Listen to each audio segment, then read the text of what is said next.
Going on, guys? It's Thrifty with Thrifty's Gaming News Podcast. Tonight, it's going to shift a little bit to the gaming playground. The thing we used to go to as kids, talk about video games that we're playing, talk about things, the bosses, the fights, the music, likes, dislikes, argue with each other about how we're wrong on what our favorite character is. Schoolyard bullshit. And that's what we're here for tonight. It's going to be a Final Fantasy focused night. I'm actually going to be starting kind of new game on here, so that way y'all can see a lot of the cinematics in the background, running and working, and some of the combat early on. But we will be doing heavy spoilers. I know I have several folks who watch afterwards from Australia and the UK. Guys, if you have not beat Final Fantasy XVI, this is your chance to not be here. This is going to have spoilers. We will be talking about every single aspect of this game, start to finish. Nothing is being hidden, nothing is being taken away. We will be discussing all of it. And so I really want everybody to understand that, because I swear to goodness, I'm going to get some comment that goes, "Man, where was your spoiler warning?" It's in the title, it is in the description, it's in the tags, I believe, and I'm giving it now. So if you missed it, now you're the moron, not me. So let's go ahead and get into this tonight. Like this, subscribe if you're new. I thank y'all for everyone who's here. I didn't realize I picked up a couple more subs between last week and this week. Super great day. Let's dive in. I have Creative Kofi here. Kofi is coming in as a JRPG enthusiast, and probably one of the guys who I know that has the most history of these series. And then I have TCMF here. If you follow gaming, a lot of y'all know who that is. And he is here. I've been following his channel for about 3 or 4 years. Really solid. Talks about RPGs fondly. And he is obviously still waiting on Factions 2, but he might get that eventually. And so I'm going to let them do their introductions. TC, we will start with you. So what I like to do is, the first question of the show is kind of just an icebreaker question. Sure. What was that game that got you into gaming first, but then after that, what game kind of made you realize that, hey, I have a passion for this, I love this, and turned it from just kind of something you did on the weekends or when you couldn't find anything else to do or a rainy day to an actual passion? What was that? I don't know about a specific game that changed me completely, but I do remember when I got more serious into gaming. So my first console was the Sega Genesis. I'm not from that era, but I got like that was my first at the time. PlayStation 1 was out, but I couldn't get a PlayStation 1, so I had a Sega Genesis, and I loved that thing. So I was obsessed with that. That's where it started, and so I started gaming young. And then when the 64 came in, that's when things started getting serious. That's when I really started to get obsessed with gaming. And I can call it back to like, the classics, Super Smash Brothers, Mario Kart. One of my favorite games to this day. And if anybody asks me what's my top five, I would say, because God of War exists. I would say like Conker's Bad Fur Day. Like that's around that era, it started getting more serious for me. I loved video games. And then in high school is when I was like, okay, I want to make this something real. That's really pretty much what happened. That's awesome, man. How long have you been doing YouTube now? Well, this new channel, I think I started in 2018 when I got serious with it. 2018. Before that, I have other social media platforms. My actual biggest platform is Instagram. I have 170,000 something over there followers. But I did Instagram because as I was going through university and stuff like that, I didn't have time to go and do YouTube. I really wanted to. I really wanted to be involved in gaming. So when you really want to be a part of something, you really do anything that you can just to be a part of it in any way possible. So I did Instagram as a way to be involved in the community, until I was able to start doing YouTube, and then I kind of stuck with that. That's awesome, man. What game are you playing right now? Oh, right now, as we're talking, I'm playing Factions. No, I meant like fair enough. Fair enough. Oh, like what's my game Yeah, right now? like So what I game are just you yeah, like what game are you working through right now? so I this is an odd game for me, but I just finished Dodgeball Academia. That game was amazing. But I'm playing SpongeBob Cosmic something. I forgot what it's called. Cosmic Rift or something like that. I don't know if you guys have seen it. Cosmic Hello? Rift? Cosmic something. Cosmic something. I forget Gotcha. let me see this. Let me see this. Cosmic Shake. The Cosmic Shake. That's what it is. The SpongeBob the Cosmic Cosmic Shake. Shake. It came out earlier this year. Interesting. Okay. I love platformers. That's really. Did you play Fist? Oh yeah, I played Fist. I love Fist. It was what actually got me back into enjoying platformers because the story is so good and the game is really well done. And Yes, it is. Did you hear uh, about their next game? yeah, it's well, Winds Rising. The Winds Winds Rising. Rising. Was Yeah, that yeah. you today that mentioned it? Yeah, I made a post about all the games that were announced recently on Twitter. I also talked about it on YouTube as well. So if you Okay, watched that's what I thought. that video I today, watched or the yeah, video today. Yeah. yeah, yeah, I Um, talked about that. and so yeah, I saw that. It was. Uh, it has me excited. I want to know what kind of game it is. I want to know kind of what like style are they going to go back to what it was before. All So that. what we're hearing is it's a action RPG right now. That's all we know. I wonder if they're gonna be. The thing is, I'm curious to see what the developer can do with a full 3D game, but at the same time, I would still like Fist 2 or something. Yes, that yes. I fully agree. I am Yeah, trying to figure out what happened to Kofi. yeah, yeah. I saw that. There he is. Okay. Whew. Uh, Perfect, man. So yes, I really want to. I was hoping for a Fist too. I also want. I need the China Hero projects not to take as long as a Bethesda title, but Oh yeah. outside of that, Amen to that. Oh outside of yeah. that, because here's the deal, man. Those studios are putting out some amazing teasers. Lost Soul aside, I Yes. saw their ray trace mode today, Oh and yeah. oh my god, Yeah, yeah. It looks that game amazing. looks so good. But let's go over to Kofi. Kofi, you said you were on my show like first or second episode, and I think I remember that. Yeah. But for the new folks who are here, let's go ahead and kind of what are you playing through right now? If they follow you on Twitter at creative underscore Kofi, like that little plug there, that's good.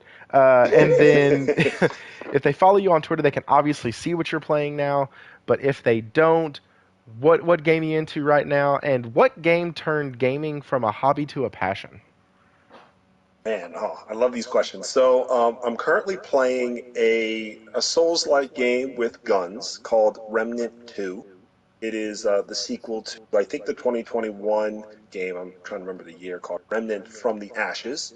It is a wonderful game, and I could do a whole another podcast just talking about this one. I'm about 50 hours in. I have finished the final boss, but the way that the game has randomly generated areas, there's still a lot of things I have not discovered. Um, but just like many Souls-like games, there are classes and builds that you can work towards, and there's also a fairly put well together story, with voice acting and characters that you can speak to. And to be honest, that wasn't my expectation when I jumped into the game. So that's been very, very entertaining. before I say any more, I'll go to your second question. Um, so really quick, I started playing ColecoVision way back in the day, but I was only like 4 or 5 years old. A friend of our family owned an Atari and the ColecoVision, but I just distinctly remember having the rectangular controller with the white spinny knob and the 10 square buttons. I don't even remember what I played, but that was like my first time ever playing. And the game that really grabbed me in, I'll say like I heard TC mention N64. That was a big deal for me getting that on Christmas, and Super Mario 64 was big. But when I knew that this was something serious, playing one of my favorite all-time RPGs, Grandia 1 on PlayStation 1 back in 1999. That was mind-blowing. I wasn't really experiencing many games that had a story and really engaging gameplay, at least for me. So from that point on, I'm always looking to chase like the next Grandia type experience. So Yeah, yeah, Vlad Grandia 16 can touch on 2, some of those things. Grandia 2, or Grandia Extreme. I can't remember what it was. I think those are the same game, aren't they? Grandia Extreme and No, Grandia 2. no. Grandia Extreme, like the combat of Grandia 2 on steroids, but with no story. I guess that's fair. Because I remember playing that. I think that was on the PS2, Yes. and that was an awesome, awesome game. And I never played Grandia 1, and so uh, that is definitely something that if they give it to us on PlayStation Premium, which would, yeah, okay. Um, Sorry, PlayStation Premium is about to lose all my money. I want some of these games that I want to play, and they had me, but now they're starting to lose me again. But Yeah. we're not here to talk about that tonight. That is for the show coming up in a couple weeks. What we're here to talk about tonight is Final Fantasy, and I know TC. I know you beat it. Kofi, I know you beat it, and so I want to start off. Let's start off with just something super easy. Out of the main characters, and I'm talking about, I consider them a main character kind of if they fight with you for a long period of time. So Clive, Jill, Sid, those are like main characters to me. Out of the main cast, who is your favorite character? And we will start with TC. I'm gonna go with Clive. I know it's kind of a basic, obvious one, but I really liked Clive. I had one of my buddies talk to me about how he wished the game had a bigger focus on Joshua, and I was like, nah, Joshua's nice, but nah, Clive is my guy. Okay. Yeah. I actually didn't. I didn't like as much focus as Joshua got, to be quite honest. But that's neither Wait, here you nor wanted there. more focus from Joshua, or you wanted less? I wanted less. Like, Interesting. Okay. no, I wanted less. I would have liked for them to focus a bit more on. Well, before I say mine, let's go ahead and get into Kofi. Who's your favorite character in this? It's a bit of an underdog. Dion. The reason I like Dion is the mission that he had gave a large reflection on the last segment of the story. We knew that Ultima was controlling a lot of the devastation that was happening in the world, but Dion specifically dealt with political conflict and Ultima at the same time. We know that his dad was basically manipulated into causing war. And so he kind of, the king's decision to kind of just want to run over the rest of the surviving kingdoms made things very simple for Ultima. He was thinking that was perfect. But I like that Dion stood strong, and even though everything collapsed around him, I felt like that made him who he decided to be at the end of the story. I will also say I love that he's a Dragoon. Kane Highwind from Final Fantasy IV is one of my favorite characters in the entire series. So when you're a Dragoon, I'm going to be biased. Well, and let's be honest, the Dragoons haven't gotten much love in the more recent titles. Right. They just haven't. So to see them go back to that, and when they had mentioned that like he's a dragoon, I was like, oh, that's freaking sick. Like that's a really cool callback. It's kind of like seeing the scarecrows and going, oh, Vivi, like, Yeah, yeah. and so that's my favorite character in this entire thing is Jill, and Jill. Okay. they did her absolutely dirty with the ending, but we'll get into that a little later. Um, I'd like to not jump straight to the ending, but we'll get into that a bit later. But I feel like they could have done more. I feel like she was. It's a toss up for me of if I give her, Yuna, or Tifa the best female lead in the Final Fantasy. Like, It's Tifa. It's Tifa. Come on now. Wow. I'm telling you, Okay, I'm gonna be open. I'm not really a big Final Fantasy fan. I've only played 7 Remake and 16. That's all I've played. Okay. Yeah. that's listen. If I was going to tell somebody to play 2 Final Fantasy games, if they're new to the series or newer, I would say Final Fantasy VII Remake and Final Fantasy 16. And then if you like the story structure, the setup, how everything is kind of built in the world, not built in the world, the world building, the music, the epicness, the boss fights, all of that, then yeah, start trying some of the other ones. Just get prepared for more turn-based combat. Right. But because you can actually do it backwards now that we have Final Fantasy 16, you can go from action RPG backwards into full turn-based RPG, going from 16 to 7R to 15 to 12. Skip 13. Just please, for God's sake, just skip it. Skip 13. Play 13 too if you want to, but skip 13. Go to 12, and then you can play back in 10, and like it carries you back on a slow progression of getting somebody who's not into turn-based. It's a really slow progression to get them interested in turn-based games, because that's one of the things in this game that they did was they went away from that all the way.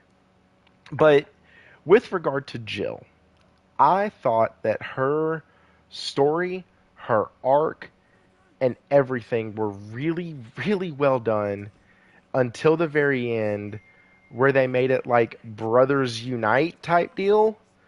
And I'm like, yeah, but what about Jill? She's been his rock this entire time. She has supported him. She's loved him. She's assured him. They have shared their most deepest like fears and concerns with each other.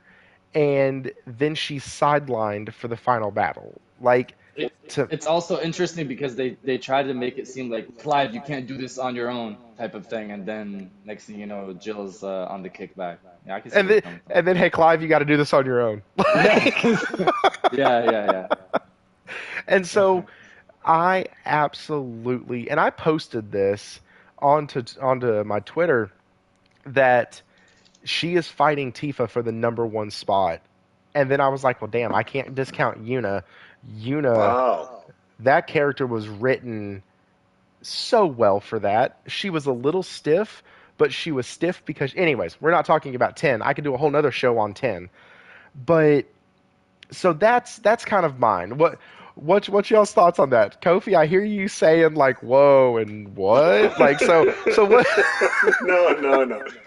So I really like Jill a lot, and the reason why I think Jill and well, just first of all, Jill is so important is her relationship with Clive. Growing up, I remember seeing a lot of potential relationships between 2 main Final Fantasy characters, and it's very common that terms like "I love you" or "I have emotional feelings about you" are often avoided. It became a stereotype in a lot of RPGs that were inspired by Final Fantasy. So to finally see Clive and Jill in a moment where they can say "I love you" and kiss on screen and be affectionate with each other without having some awkward interaction, I think is a huge step for Final Fantasy. Um, if we're talking about ranking Jill, I guess I'm the oddball because I know there are some haters out there. Renoa Heartily is my number 1 oh for sure. Like just overall. oh I like Tifa But my issue is exactly what I'm talking about. In all the lore, right? One of my best friend, he's a huge Final Fantasy VII fan. Read the books, read all the lore stuff, and they're like, "Oh yeah, they get together," and I'm like, "There's no canon moment in any game, or even in Advent Children, that they just confirm it." And that always, I think, bothered me because I always liked Tifa. And of course, like Yuffie, Yuna and Tidus, I think, is a great example um, of a good, canon relationship, but it just happens so rarely. Even though I will also say the ending of 8 is also a very good, canon relationship ending. So it does happen, but to actually say I love you, I want to be part of this relationship, I want to spend time with you, communicate emotionally, that's so rare. So Especially for a Final Fantasy XVI male lead. Like right, they they never say that shit. It's they're always oblivious. Everybody else around them, even the Tidus and Yuna thing, everybody else around them, especially Lulu, was like, "Hey, got really? You don't see it?" And then Aaron would just crack that little wry smile, and you're like, "Yeah, everybody sees it except this moron." Like that's. But I will say, now that you brought up Renoa, I didn't like Renoa until the last arc of the game in Final Fantasy VIII. mm, And Final Fantasy VIII was probably, that's not true. When you find out her dad is, well, we're here for spoilers for Final Fantasy 16. Warning, there's going to be spoilers for other games probably because we're going to bounce back and forth quite a bit, I bet, tonight. Um, but the thing that it does, or the thing that it did, was it added to her humanity and gave a reason for why she was acting like such a little. I can't say certain words, or I don't want to say certain words, but she was always so like wishy-washy, and I hated that. But then once you realize, dang, she's been fighting this internal struggle the entire time, it puts some flesh on the issue, and you're like, okay, I kind of get it. But yeah, I'm not gonna lie, dude. Final Fantasy VIII actually made me tear up at the end when they're in space and you're trying yeah, to get to her in your spacesuit and you can't. And like I failed that mission like 3 times and had to redo it 3 times because I kept messing up because the controls were awful for that mission. But like once you get to her and then you think people are dead, you think that everyone's died, and come to find out, no, you're still alive, and you did it. You did the thing, like, and so really well done in that. And now that you mentioned that, I guess that's the hardest part about picking a favorite across the series, yeah. because once somebody mentions, oh, well, what about Aerith? What about what about Lady Luna? What about like you have all these other whataboutisms that come up. Well, what about Lulu? What about Riku, Yuffie? Like, especially with what they did with Yuffie in Final Fantasy VII Intermission, like they wrote her character in a fully voiced, more live action way, damn near perfectly in that game or in that little DLC. Yeah. And I can't wait to play as her again. But so you're right. That's why these lists are hard. So now that we're out of the main characters, sorry, I'm getting really distracted because the scene between Shiva and Titan at the beginning of the game is playing, and it is absolutely stunning. Um, but let's get into the other aspect of this, which is the supporting characters. This game is full of supporting characters. And I've kind of ranked my characters on a tier list. You have tier 1, tier 2, tier 3, and then I don't give a shit. So tier 1 is your main characters, tier 2 are your supporting characters like Gav, like Uncle, uh, like that, those type of characters. They're in the game, they do stuff, but they're not part of the main roster. And so TC, we're going to come back to you in this game. Who was one of your favorite supporting characters? I think this one's pretty easy. I think it's a lot of people's favorite supporting, which is Sid. I just love Sid throughout. Like if it was I really love Sid so much that like him and Clive were there. Like, I love that whole relationship they had together. And a weird one for me besides Sid, and I don't know if it's because I was just really impressed with the demo, but I really liked I really liked Clive and Joshua's dad.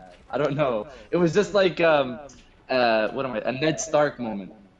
You know how you really like Ned Stark at the beginning of Game of Thrones, and then he dies and stuff like that. I kind of got that vibe with their dad as well. But yeah, Sid would probably be the highest because I think you would consider Jill as a main. Yeah, I do. I do. I Yeah, consider her as a main because you're with her probably for about 50% of the game, and and she is one of the only surviving fucking members that you meet at the beginning. So, um, Kofi, what about you? Who's your favorite supporting? Absolutely Byron Rosfield.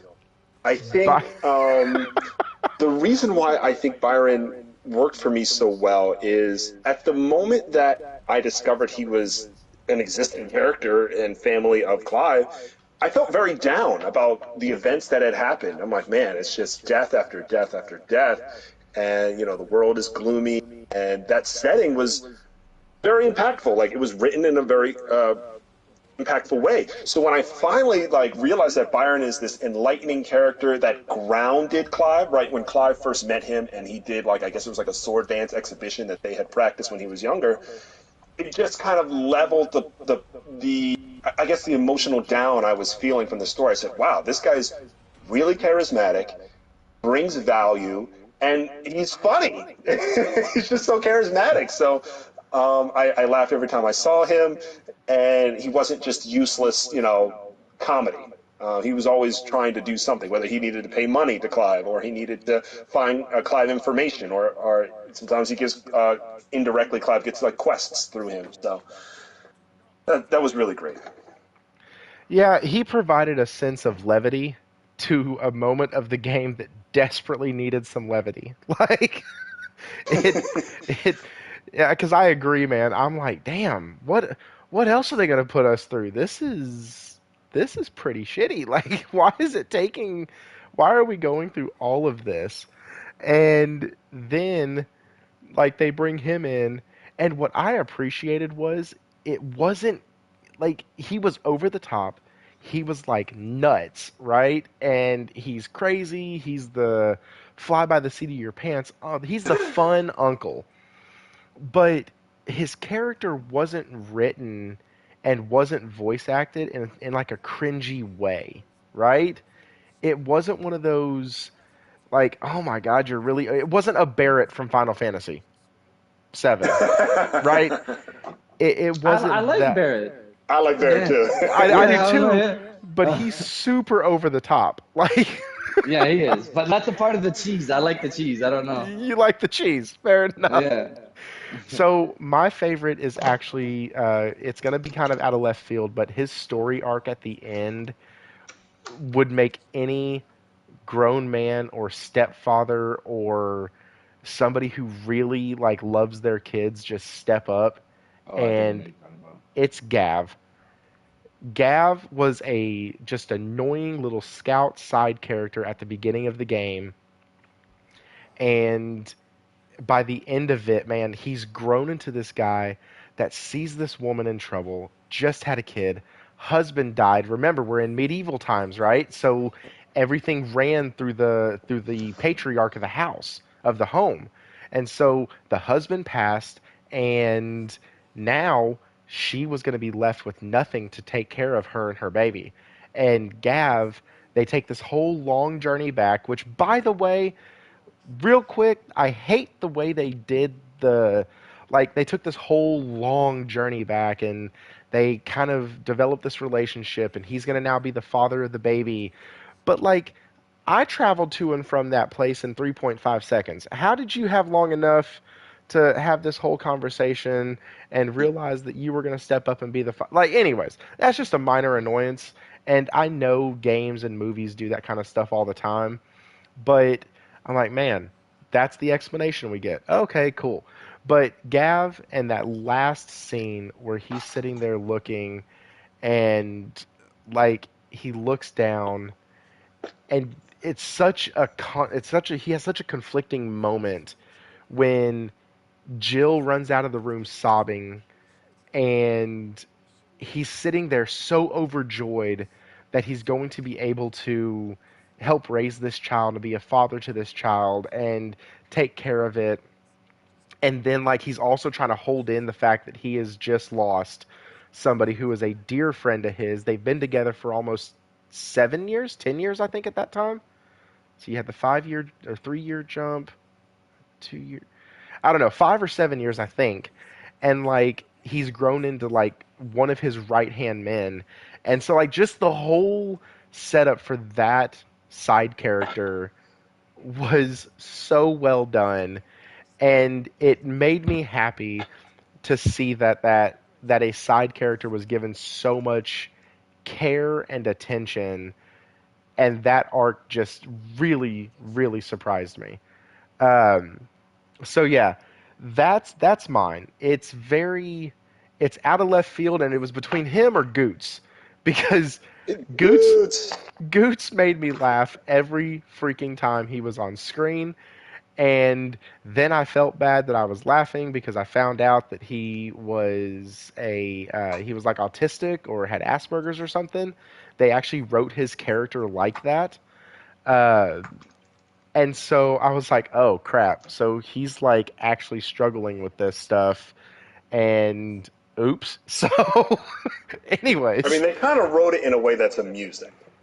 right. Some of They the things, like did. his interaction with Martha, and Martha always on him about something.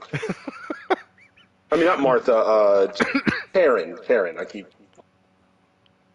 Yeah, no, Martha. Yeah, I went with it. But yeah, because I knew who you were talking about. But yeah, Martha's at Martha's Rest.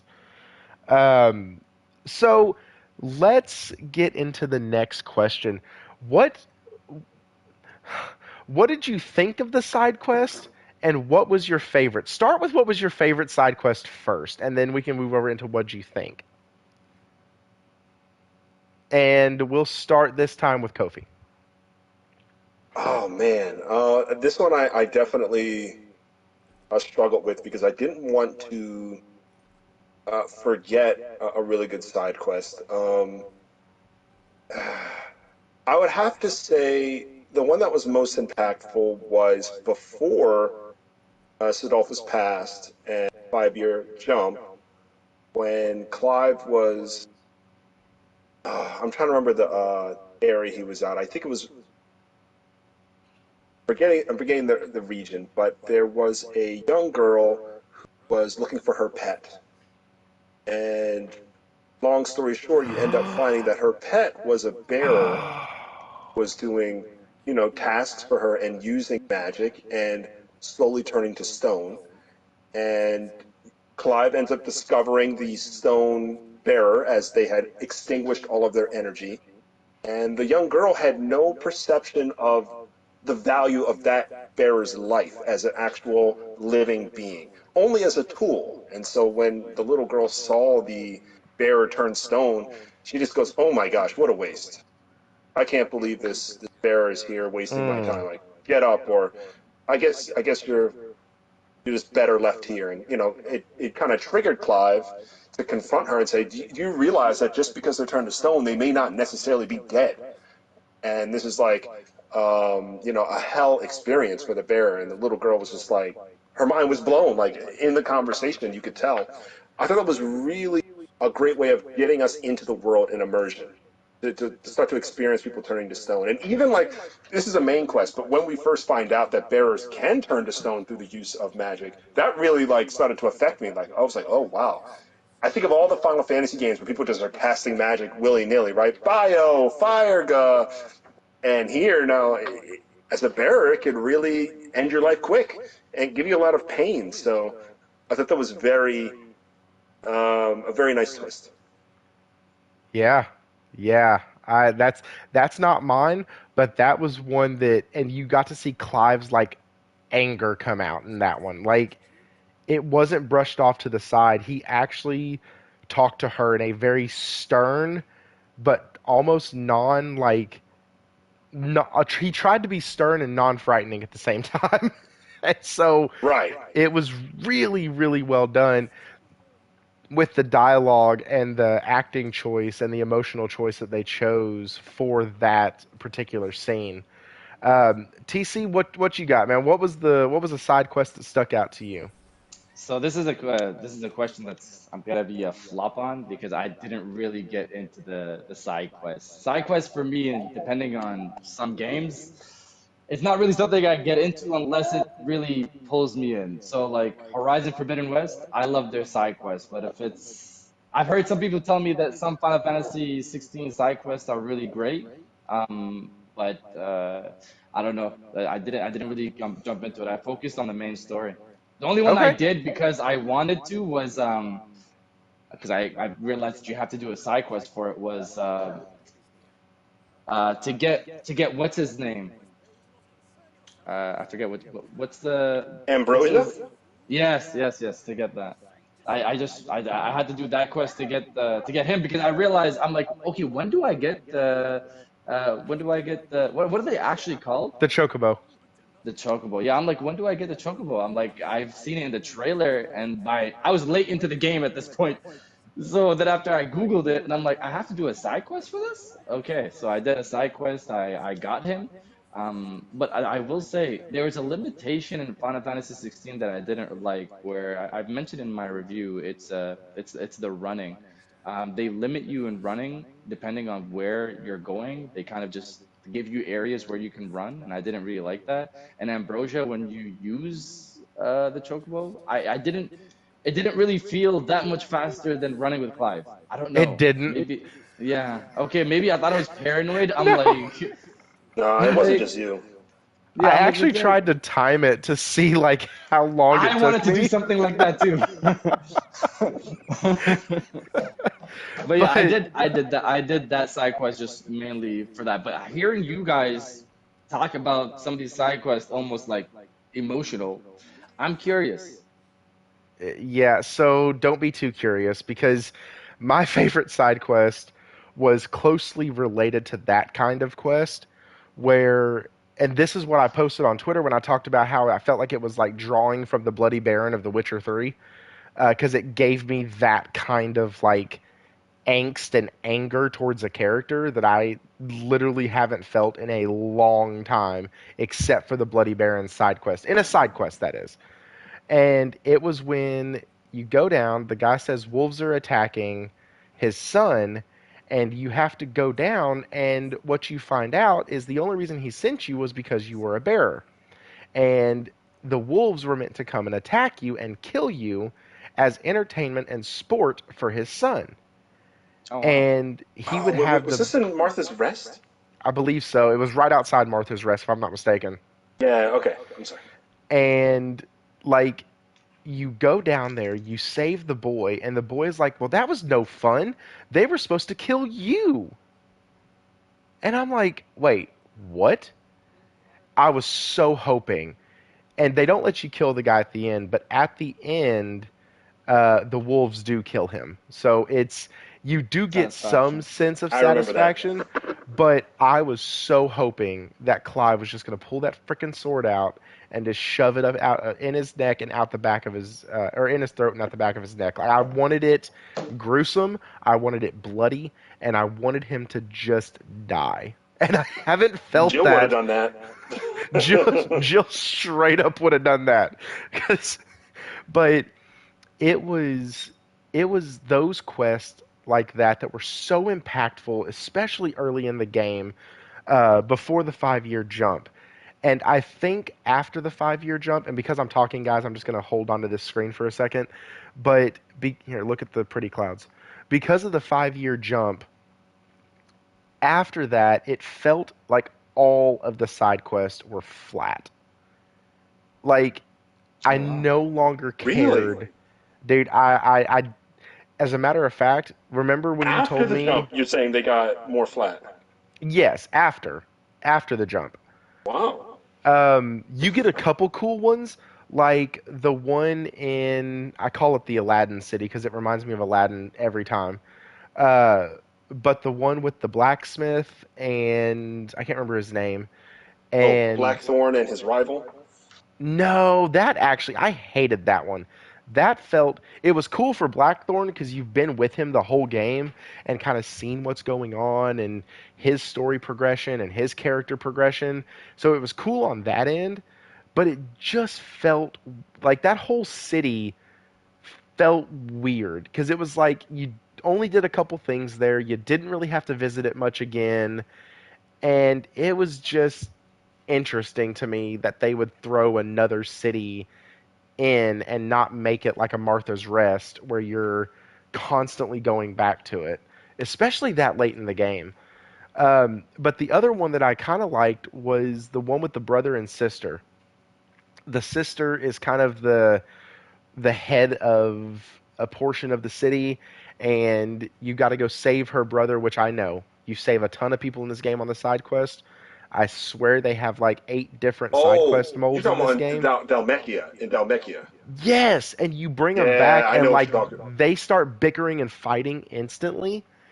And their opening quest line was so good, and the dynamic between them was so good.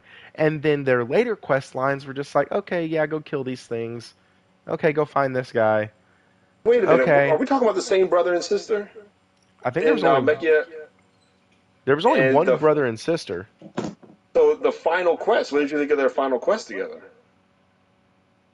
we're talking Yeah. about the same. That final quest where he ends up getting turned to Kashyyyk? Oh, was that one? Hang on. Was that one of the ones that in that 84% to 96% jump you were telling me about? Yeah, so you go Uh, back and he ends up fighting somewhere. I forget why he got called out. No, I think it was like she was thought to have been kidnapped or something. okay. Goes out and ends up in an Akashic zone and turns Akashic. And he turns to dust. Okay, so fun fact, after I had played Act, I would say 3 out of 4, with being so just bogged down by all the quests and the fact that every single one was, hey, go find this, hey, go find that, hey, go Yeah. find this. I I was done by the end. But after you make that break, when you can finish up your final affairs and then talk to Jill and leave, I didn't do a single side quest. Oh, there are some dudes in They the were final run. so boring up to that point, though. So Like, like I think like the final like you said that final 12% or so has a lot of like story driven quests. Like it'll be like, oh, like I need this piece of armor, and you go get it. Like you said, it's very standard. But when you give it to them, they give you backstory, like voice acted, motion captured story that was very important. Like, I can't remember the last one. Karen was going through something, and she wanted like uh, you were paying her back. Oh, maybe it was I cannot remember the final one, but it gave a flashback of when Sid was alive, and he was like, how do you say, inspiring the members of the original Hideout. It was like him in it, and Gav was there, and Karen, and who's their Blackthorn? tradesman? Blackthorn was there, but the trader, Oh, shoot. I the don't even big remember guy. his name. Goots. Yeah, and Goose was there, and it was showing like Sid in a group walking through one of the blighted areas, and everybody's exhausted except for Sid. It's like we have to go make this hideout so that we can make our own path. And the story that Karen kind of told from her perspective was really cool, but you had to finish that quest in order to get her like appreciation of Clive, because Clive was carrying on that same feeling she had when Sid was the only person who wasn't tired after they had been walking like days in the blighted areas. Another crazy one was one of the guys who wanted to get revenge in Lost Wing. So the originator of Lost, like he was almost like a traitor slash. He wasn't a blacksmith, but he wanted to get revenge on somebody who had like killed members of his family, and he gets all the members of Lost Wing to go fight them, and they all die. Like you go out there, and there's like this. I can't remember the area, but like he's like, we're gonna go off to war, and strangely, Clive is like, I hope you win. Like Clive does not go help him, and so then there's word like, oh, things might not have gone well, and Clive goes, oh no, and he runs out there, and everybody's murdered except for him. So his whole thing, it's a two-part quest. The first, you probably played the first part where he's like, yo, I'm getting all these supplies. I'm going to get my revenge. The villagers are out here to, support me. And they all were. They're all like, yo, we want to fight for you. But they all end up dying. And he has to, like, carry the burden of making that decision, which I thought was, like, super dark. Oh, shoot, what's the other good one? I just on the tip of my tongue. Okay, so several bearers had been freed from Martha's Rest, right? They kept experiencing prejudice from people who couldn't use magic, and so they found their own town. Yes, And yes, yes. okay, so the last quest is like Martha's one of the highlight characters we didn't talk about yet, because basically the bears are given their own town, right? It's like, yeah, like, we're gonna have our own place where we can make our own decisions, but it starts to get overrun by The I think Akashic. it's bandits. Yeah, it's the Akashic, and um, people are like, "Hey, like bears, you guys got to fight. Like this is your town now. It was burned to the ground, and now you have to defend your own territory." And the bears were not interested. They're like, "We don't want to fight. Half of us are turned to stone. We just want to." It's like the mentality that they had lived in their lives of being somewhat enslaved or basically enslaved gave them no fire to fight themselves. But then when they were just standing around the town and the Akashic were like rampaging down the road, Martha shows up and she's like, you guys are you guys are some bitches. Y'all need to go ahead and knock these things out and fight for yourselves. And she galvanized all of them, and they all fought to defend their own town. That was such a big moment for a community in 16 to Yes. see something rise out of so much devastation. So, shout out to the writing for that moment. I thought that was so big. Okay, I need to go and complete the side quest. That's fine. I get that. But man, to make the shit they made you go through to get to those big payoffs, it lost me. Like I was talking to RP Gaming, and he's actually in the chat right now. And I was talking to RP, and I was like, dude, these side quests are killing me. Like I can't. I literally. So with Final Fantasy XVI, there's a few games I played throughout the year that I couldn't put down, not because they were so enthralling or amazing. They were, but it's because the combat required muscle memory, and I didn't want to put another game in while I had my hands like conditioned and trained by this point to fight and to do all the combos and to do all that. So another game was Hogwarts Legacy. I had all my spells set up. I had everything set just right, and I didn't play another game until I finished that one, because every time I would take a break early on, I'd get back into it. I'm like, okay, I have to switch the pages. I have to do this. I have to dodge. I have to charge up. And so it was always like a little bit of a learning curve going back in. So I played this straight through. And typically on my RPGs, I'll play the first act, I might make it through half of the second act, and I take a quick break. I'll play something else. I'll play a side scroller, or I'll play a little top down. I'll play a little Diablo 2 Resurrected. Like, I'll do something just to kind of cleanse my palate from deep story, heavy lore, you know, tons of missions, 80-hour games. I did the same thing when I played God of War Ragnarok, because I put 80 hours into that one as well. And so by the time I got to the end, I was like, okay, I need to see how this ends. I don't care about the side quest. I need to see how this ends. And so that's what kind of did it for me. But now hearing you talk about it, I'm like, damn, I missed a lot of stuff. Like, so the beginning of these quest lines are amazing. Martha is hands down one of the coolest like characters in this game, because she literally led a resistance in secret, and had uh, her and the priest, her and the priest guy, who was like turned into a chicken shit at the end of the game, and then ended up getting that like rousing speech or from Clive, and than giving his life to save the bearers, which I thought was really cool. But there is a ton. Let's get into that a little bit. There is a ton of like death and darkness and murder, killings. Like Right this away. game, right away, this game does not Right. pull any punches. And so, what did you and TC? Since you kind of had to sit out that last round, we're going to start with you on this one. What did you think of the main story? Oh, I liked it. I liked the main story. The thing that when a game has to keep me going for either the story or the gameplay. My only downside with Final Fantasy, and I think I had it on my mini review, was it was just all the dialogue. Is like I like the cutscenes. I like seeing where the story's going. I liked going after the mother crystals.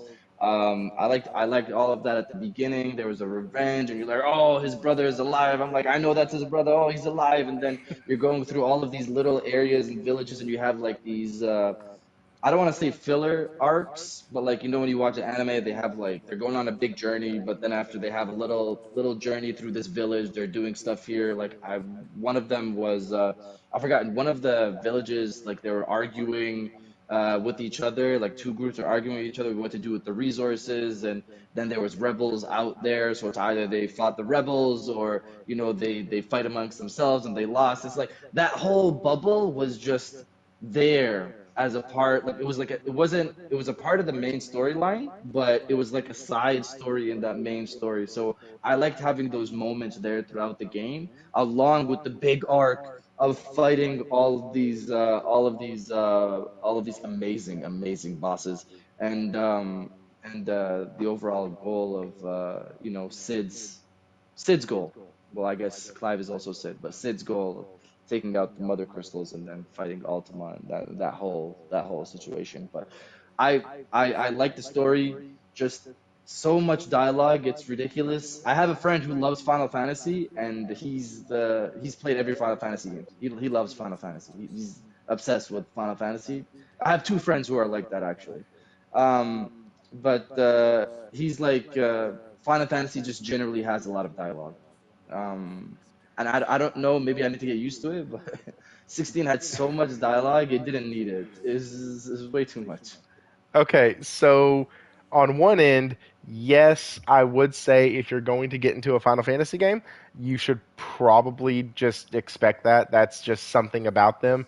Also, if you want to appreciate how much dialogue there isn't in this game, you should go play Trails from Zero because that game has I literally played for an hour, and this is an old school JRPG.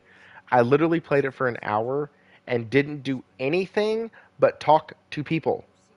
Oh And so wow, no, like I can't play that. I it can't play was that. I actually have a live stream up of it, and I was like, I've been talking to people for 55 minutes. This is Yeah, and that's so that's not for me, man. it's a lot. And so with this though, I thought the story was done extremely well.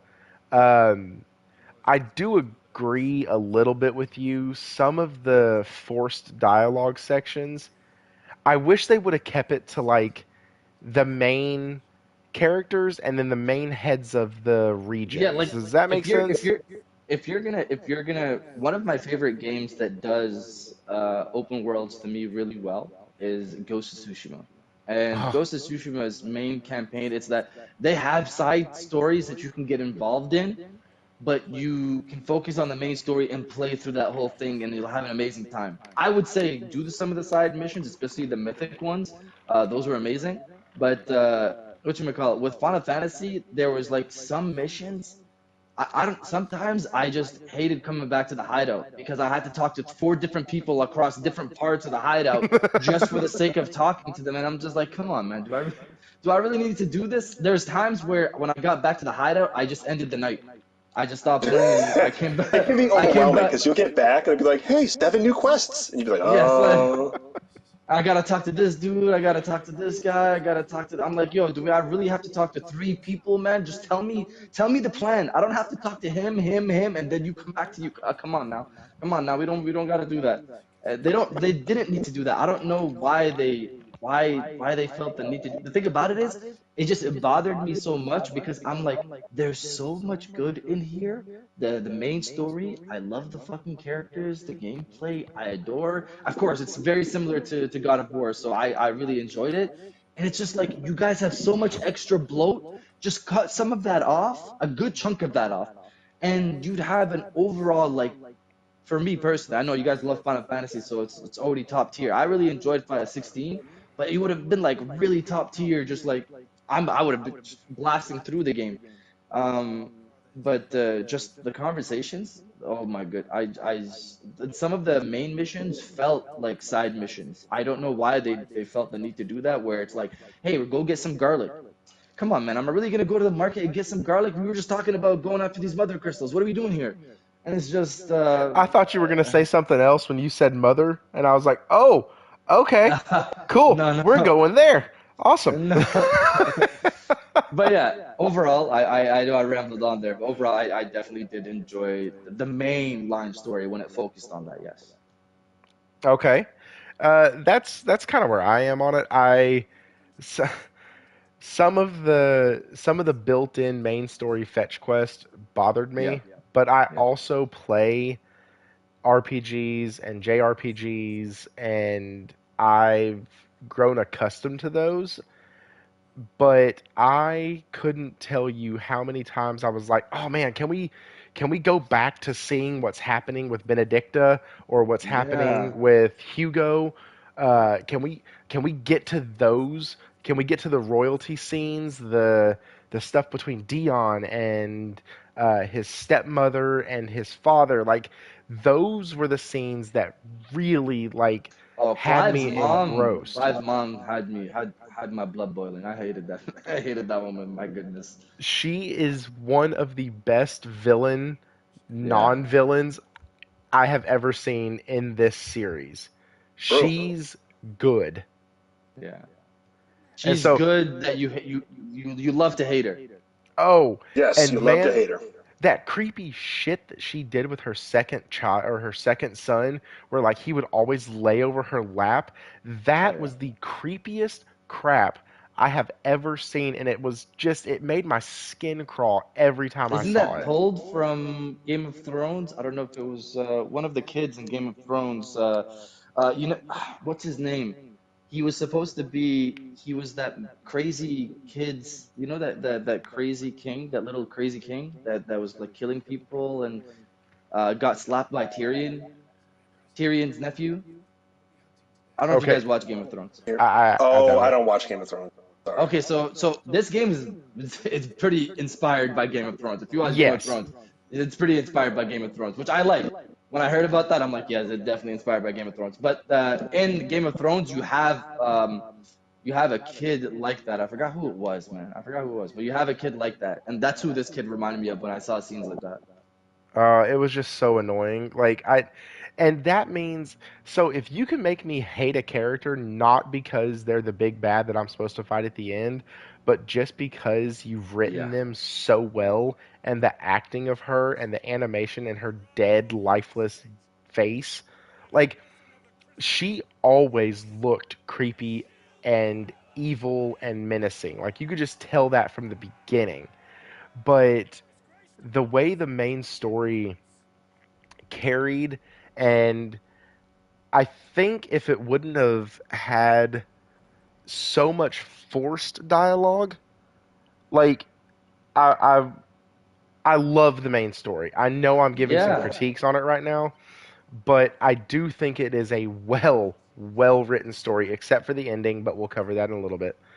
And it's just because I I almost wanted to stop playing and just watch. Just can we just watch this as like a 5 6 hour mini series, because I would have sat down and They could have watched it. made this into a show. This could have been a series. Oh, 100%. This would have cost a half of a fortune, but they could have done this, and I think that's what I love about, especially about PlayStation titles, and I know this is only a timed exclusive and it's coming to PC, blah, blah, blah. I don't give a shit.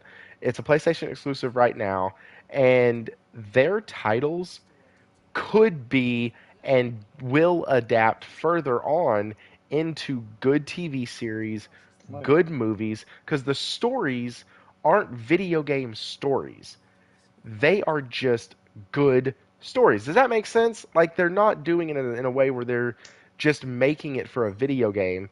They are so literally. I Go ahead. I, I I've got to say against that. So the thing about that is, and I'm not trying to take a dig at you. It's just that one of the things that people when they watch the Last of Us HBO show, I saw some people saying like, oh, video games had like stories like this, and people are like, yeah, of course, a lot of video games have amazing stories. Lots of So the them. thing, yeah, exactly. So when you say that it's a story that's a good story that's not necessarily made for a video game, I would say the stories that are made for video games are some of the best stories out there because we literally have them. That's how I just wanted to just throw Oh that out no, there. and I fully agree. Horizon, God of War, Final Fantasy Oh my God. VII, like Horizon, the thing about it is I've seen some people throw digs at Horizon story, and I'm like, there is so much lore in the Horizon universe. If you just look at the timeline for how things played out, this story, I need it to become like I'm happy that it's becoming a series. It needs to be a series, and it needs to be like a movie.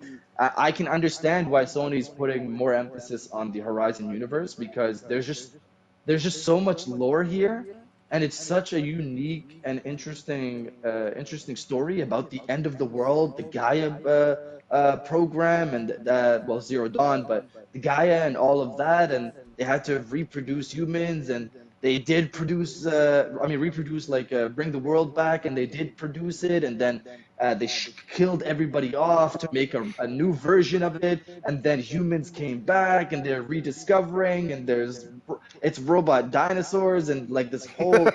I I love Horizon, and I'm excited for Horizon. I don't know, we kind of just switched to Horizon here. I forgot how we got here, yeah, I mean, No, well, yeah, but and yeah, yeah. here's the thing. So I am about 50 hours into Horizon Forbidden West. I burned Oh yeah, myself I out. put a lot of time in that.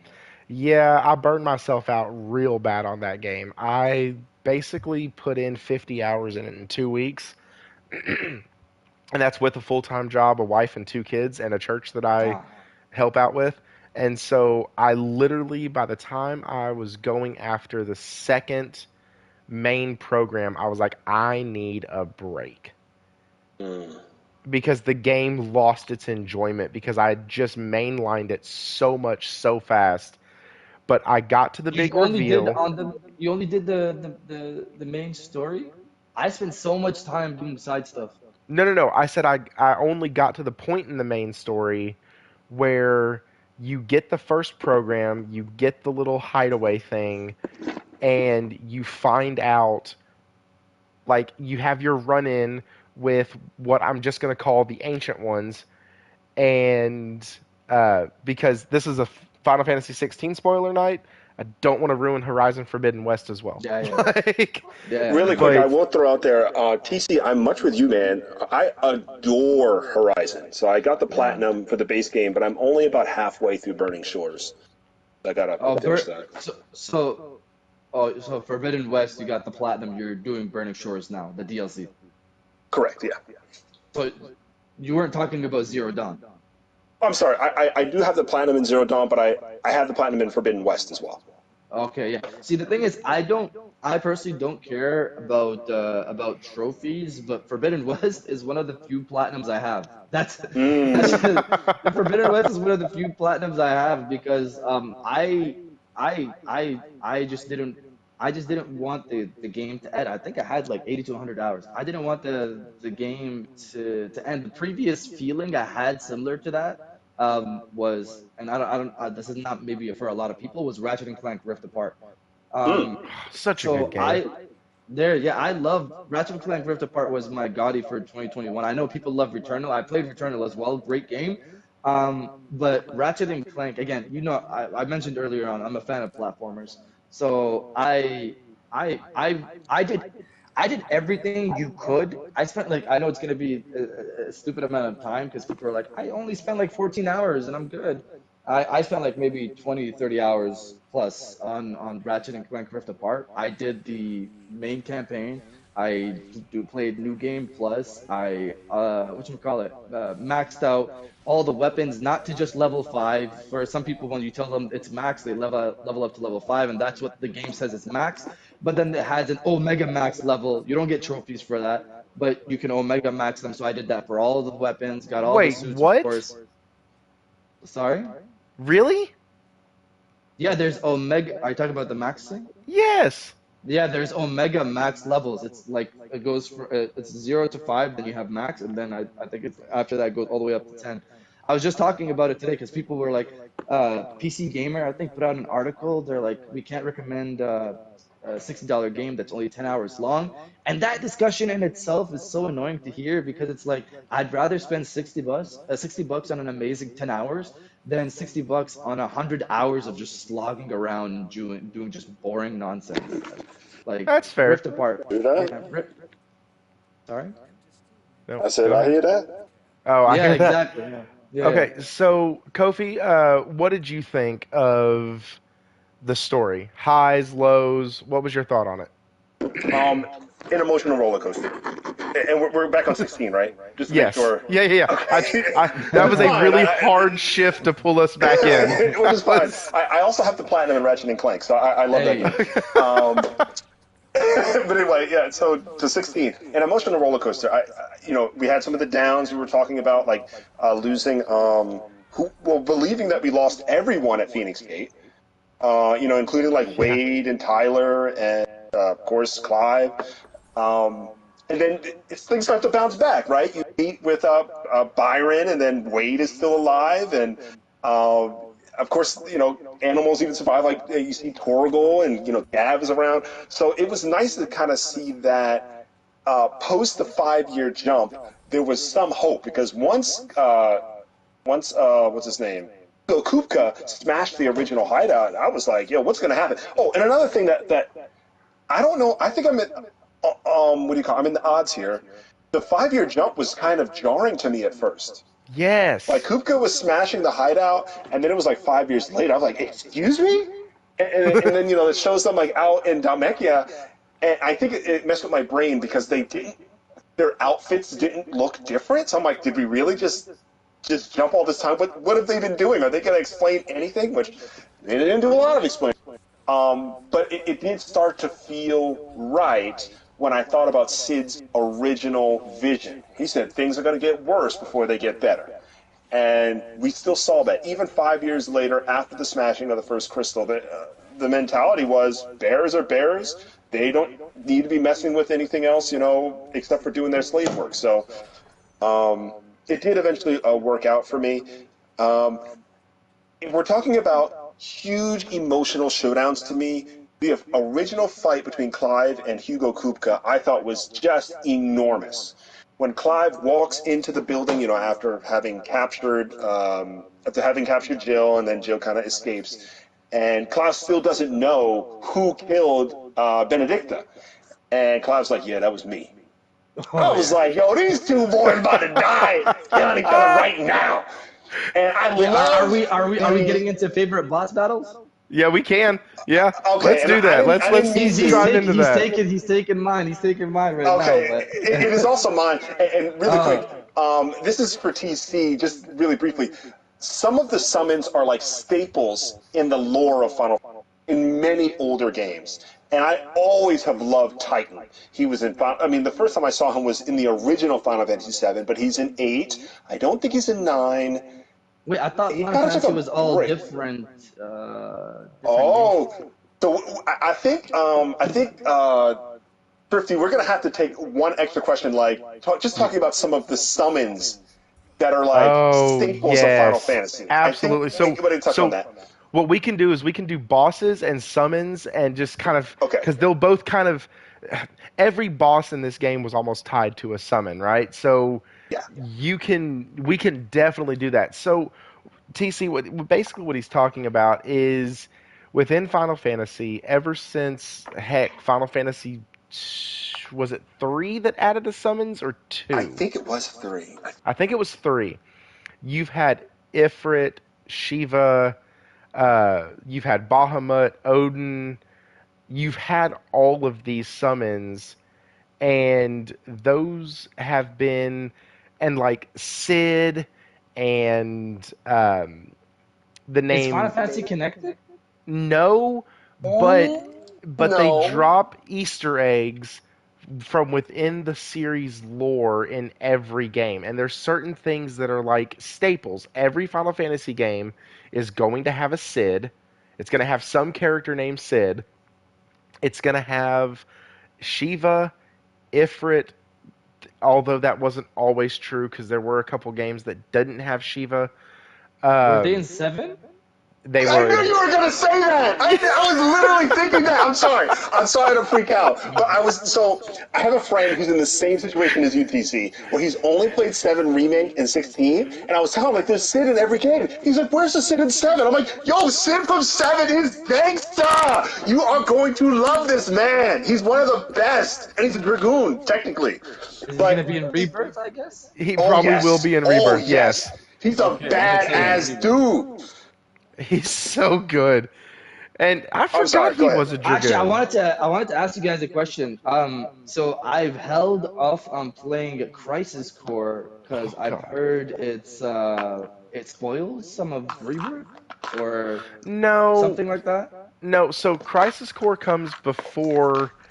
Uh, is it 7. happens before 7? Okay, Okay, okay. it's not going to spoil anything. As a matter of fact, for you, I would highly recommend playing Crisis Core, especially since I the second that. remaster they did Yeah, was yeah, so that's what I want. good.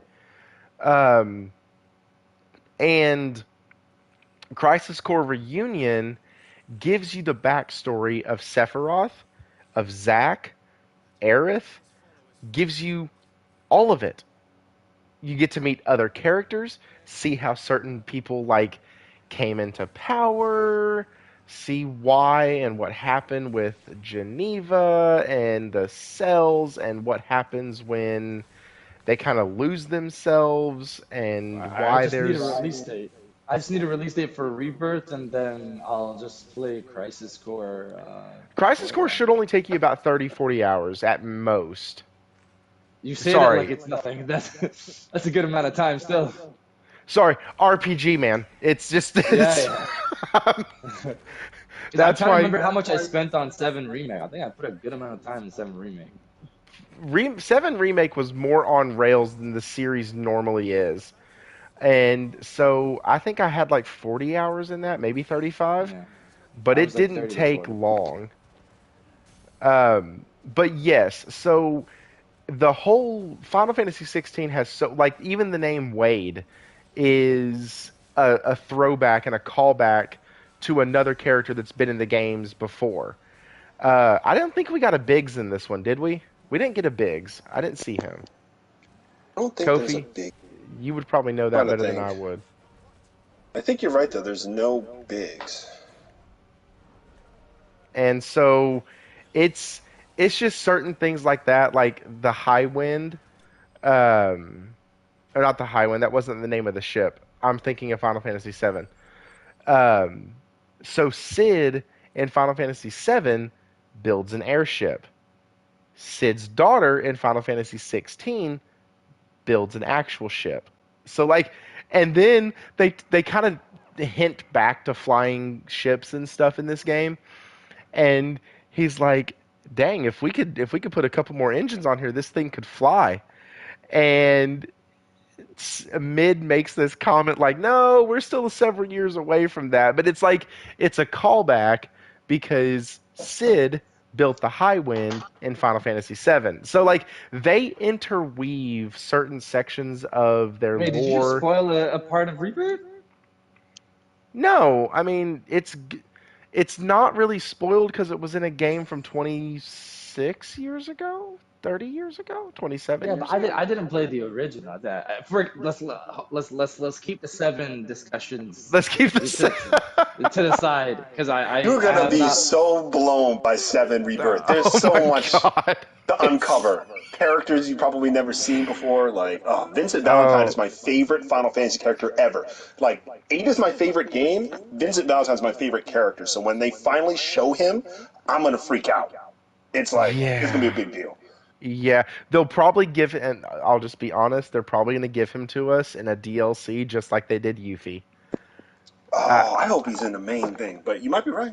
and so, okay, I won't spoil anymore, but TC, I will say this, I am so envious of you right now because you are getting to experience this for the very first time, and I'm never going to get to do that again. And so, like, I'll get to experience Rebirth, obviously, but I'm just talking about the overall story of Final Fantasy and the Final Fantasy VII, like, saga that they're doing. It honestly makes me a bit jealous because I'm like, man, I would love to play these games again and have a lot of the same feelings. There's so many things that are going to happen in Final Fantasy VII Rebirth. Even just getting to Cosmo Canyon and how they're going to do that, and the setup and the because it was graphically impressive on the PlayStation 1 when they were in Cosmo Canyon, and so I can only imagine how it's going to look when you're in there. So, anyways, we'll stop talking about 7. Yeah. I'm not going to do that anymore. Um, and so let's continue. So boss battles. We got kind of sidetracked, which is totally fine. Let's talk about those boss battles because I know both of y'all said it was Hugo. Mine was Dion's.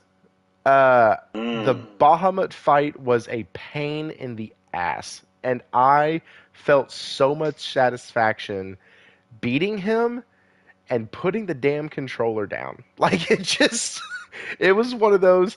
I was, as a gamer, I was needing a break from that continual fight because it was like 4 stages, and I'm like, dude, this thing went on for so long. It was epic. You got to watch everything happen, and just the cinematics, the way they did it, it was probably the most impressive to me. But as far as my summons go, I actually ended up using uh, I ended up using Garuda, Shiva, and Phoenix pretty much as soon as I got Shiva, because the name of this game is to get them to stagger, and Shiva and Garuda did it better than any of the other icons did. And Yeah, so, Garuda, I loved what was the ability, the storm? I harassed that. Oh yeah, oh, I you forget the name used of it. You it? talking about the best attack? Yeah, I use because the thing is, I put a bunch of like the one thing I love about Final Fantasy VII when it comes to that's how I know they designed it decently like pretty well when it comes to the combat is that it becomes a game of staggering and continually bashing, then staggering, then lining up your attacks and your specials to where you have a continuous stream. Not give there's like the mini bosses that you fight here and there that I abused because they couldn't even touch me once because I would go through each of my specials and my attacks where it would come to a point where I've set it up where I would hit, then I'll be able to stagger with Garuda's. I think I have the right name. The leash to be able to pull, and then Yep. they're down. Then I'm like doing the claws all the way to stagger to the end. Then I'm abusing them with like some of the other specials, and then when they come out of that, I'm continuing that cycle over and over and over until they're pretty much destroyed. That's like it's nice how they allow you to set it up, especially when you can take some of the specials and assign them to other I don't know what you call them other boss abilities. You know the sets you can Yeah, the set you icon can abilities.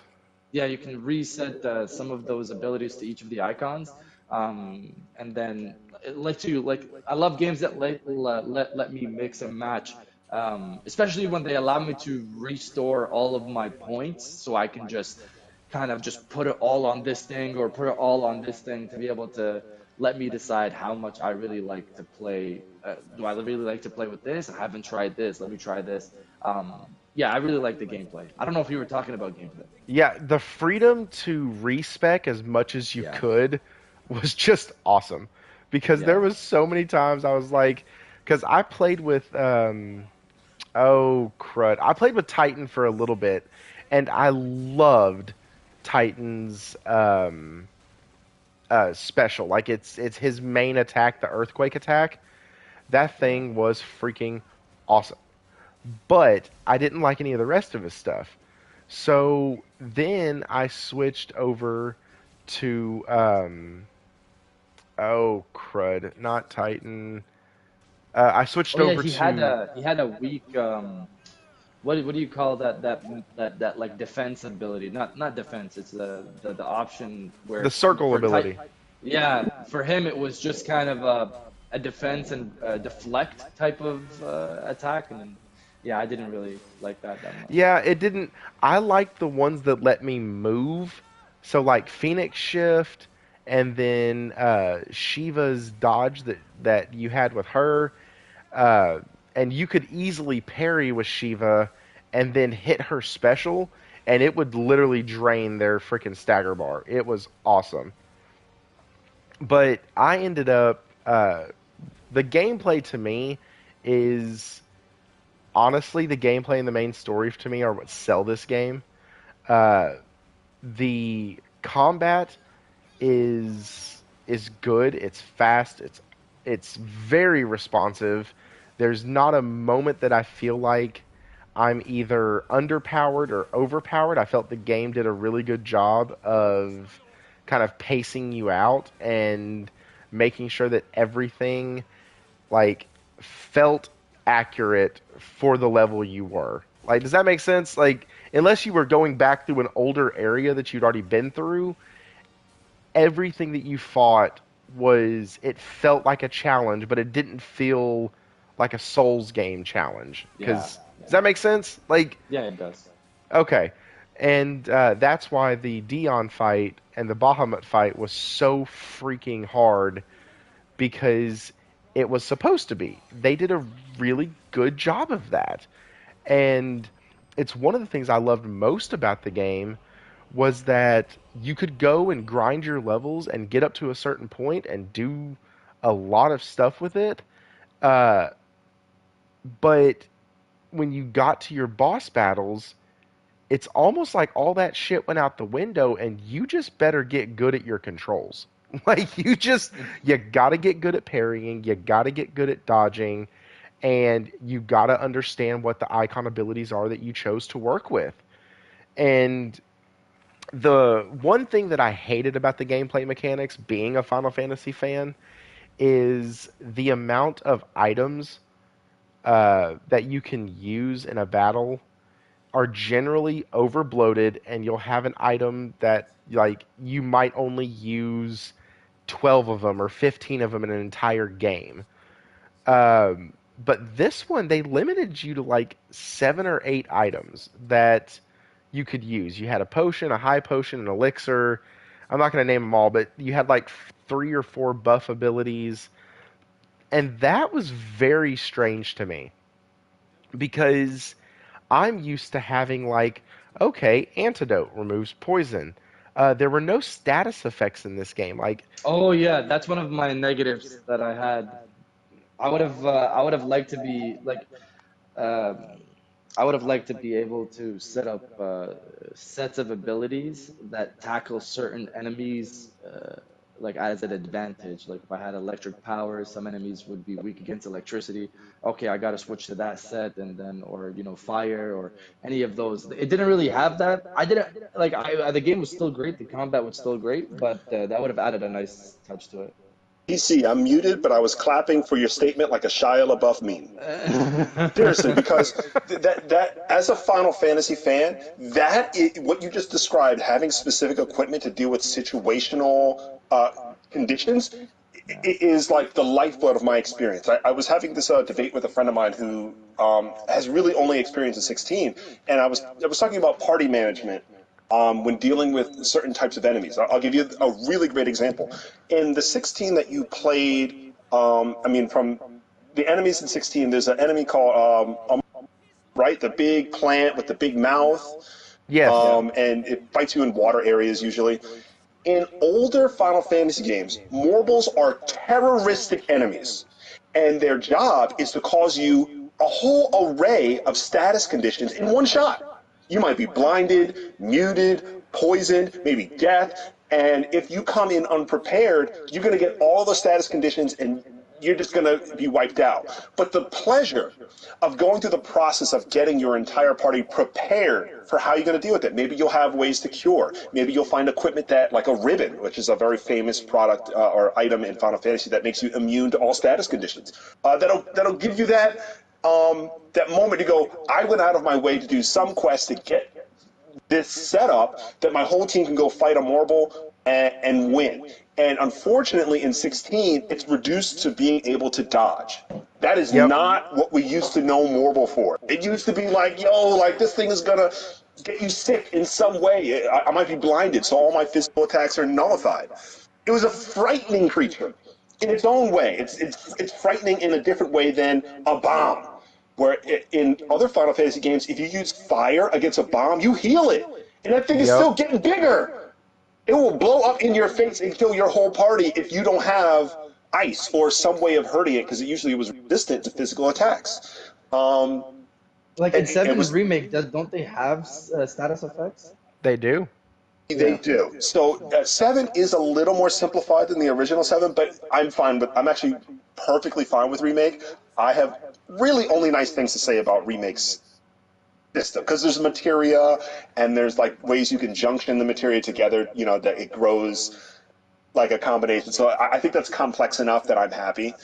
But 16 has you're really addicted to finding that perfect dodge. I'll give you a great example. When you first fight the behemoth, and that's the monster that summons the meteorite that comes down when it's about to die. Oh, shit, yeah. That's a nasty one. And the first time it summoned the meteorite, it actually killed me. I thought I had the Berserker ring. I don't know if you guys had this. It allows you to do a perfect dodge, and it slows down time, and it gives you like really high combo counter. And I thought I could dodge the meteorite, and it wiped me out. But why did I bring that up? I'm sorry. There was a reason I brought up the behemoth. Talking about the status effects and the size and impact of Marlboro, and yeah, there you go. So unfortunately, the issue is that Morble is just as frightening as a behemoth for the same reason. Massive physical damage.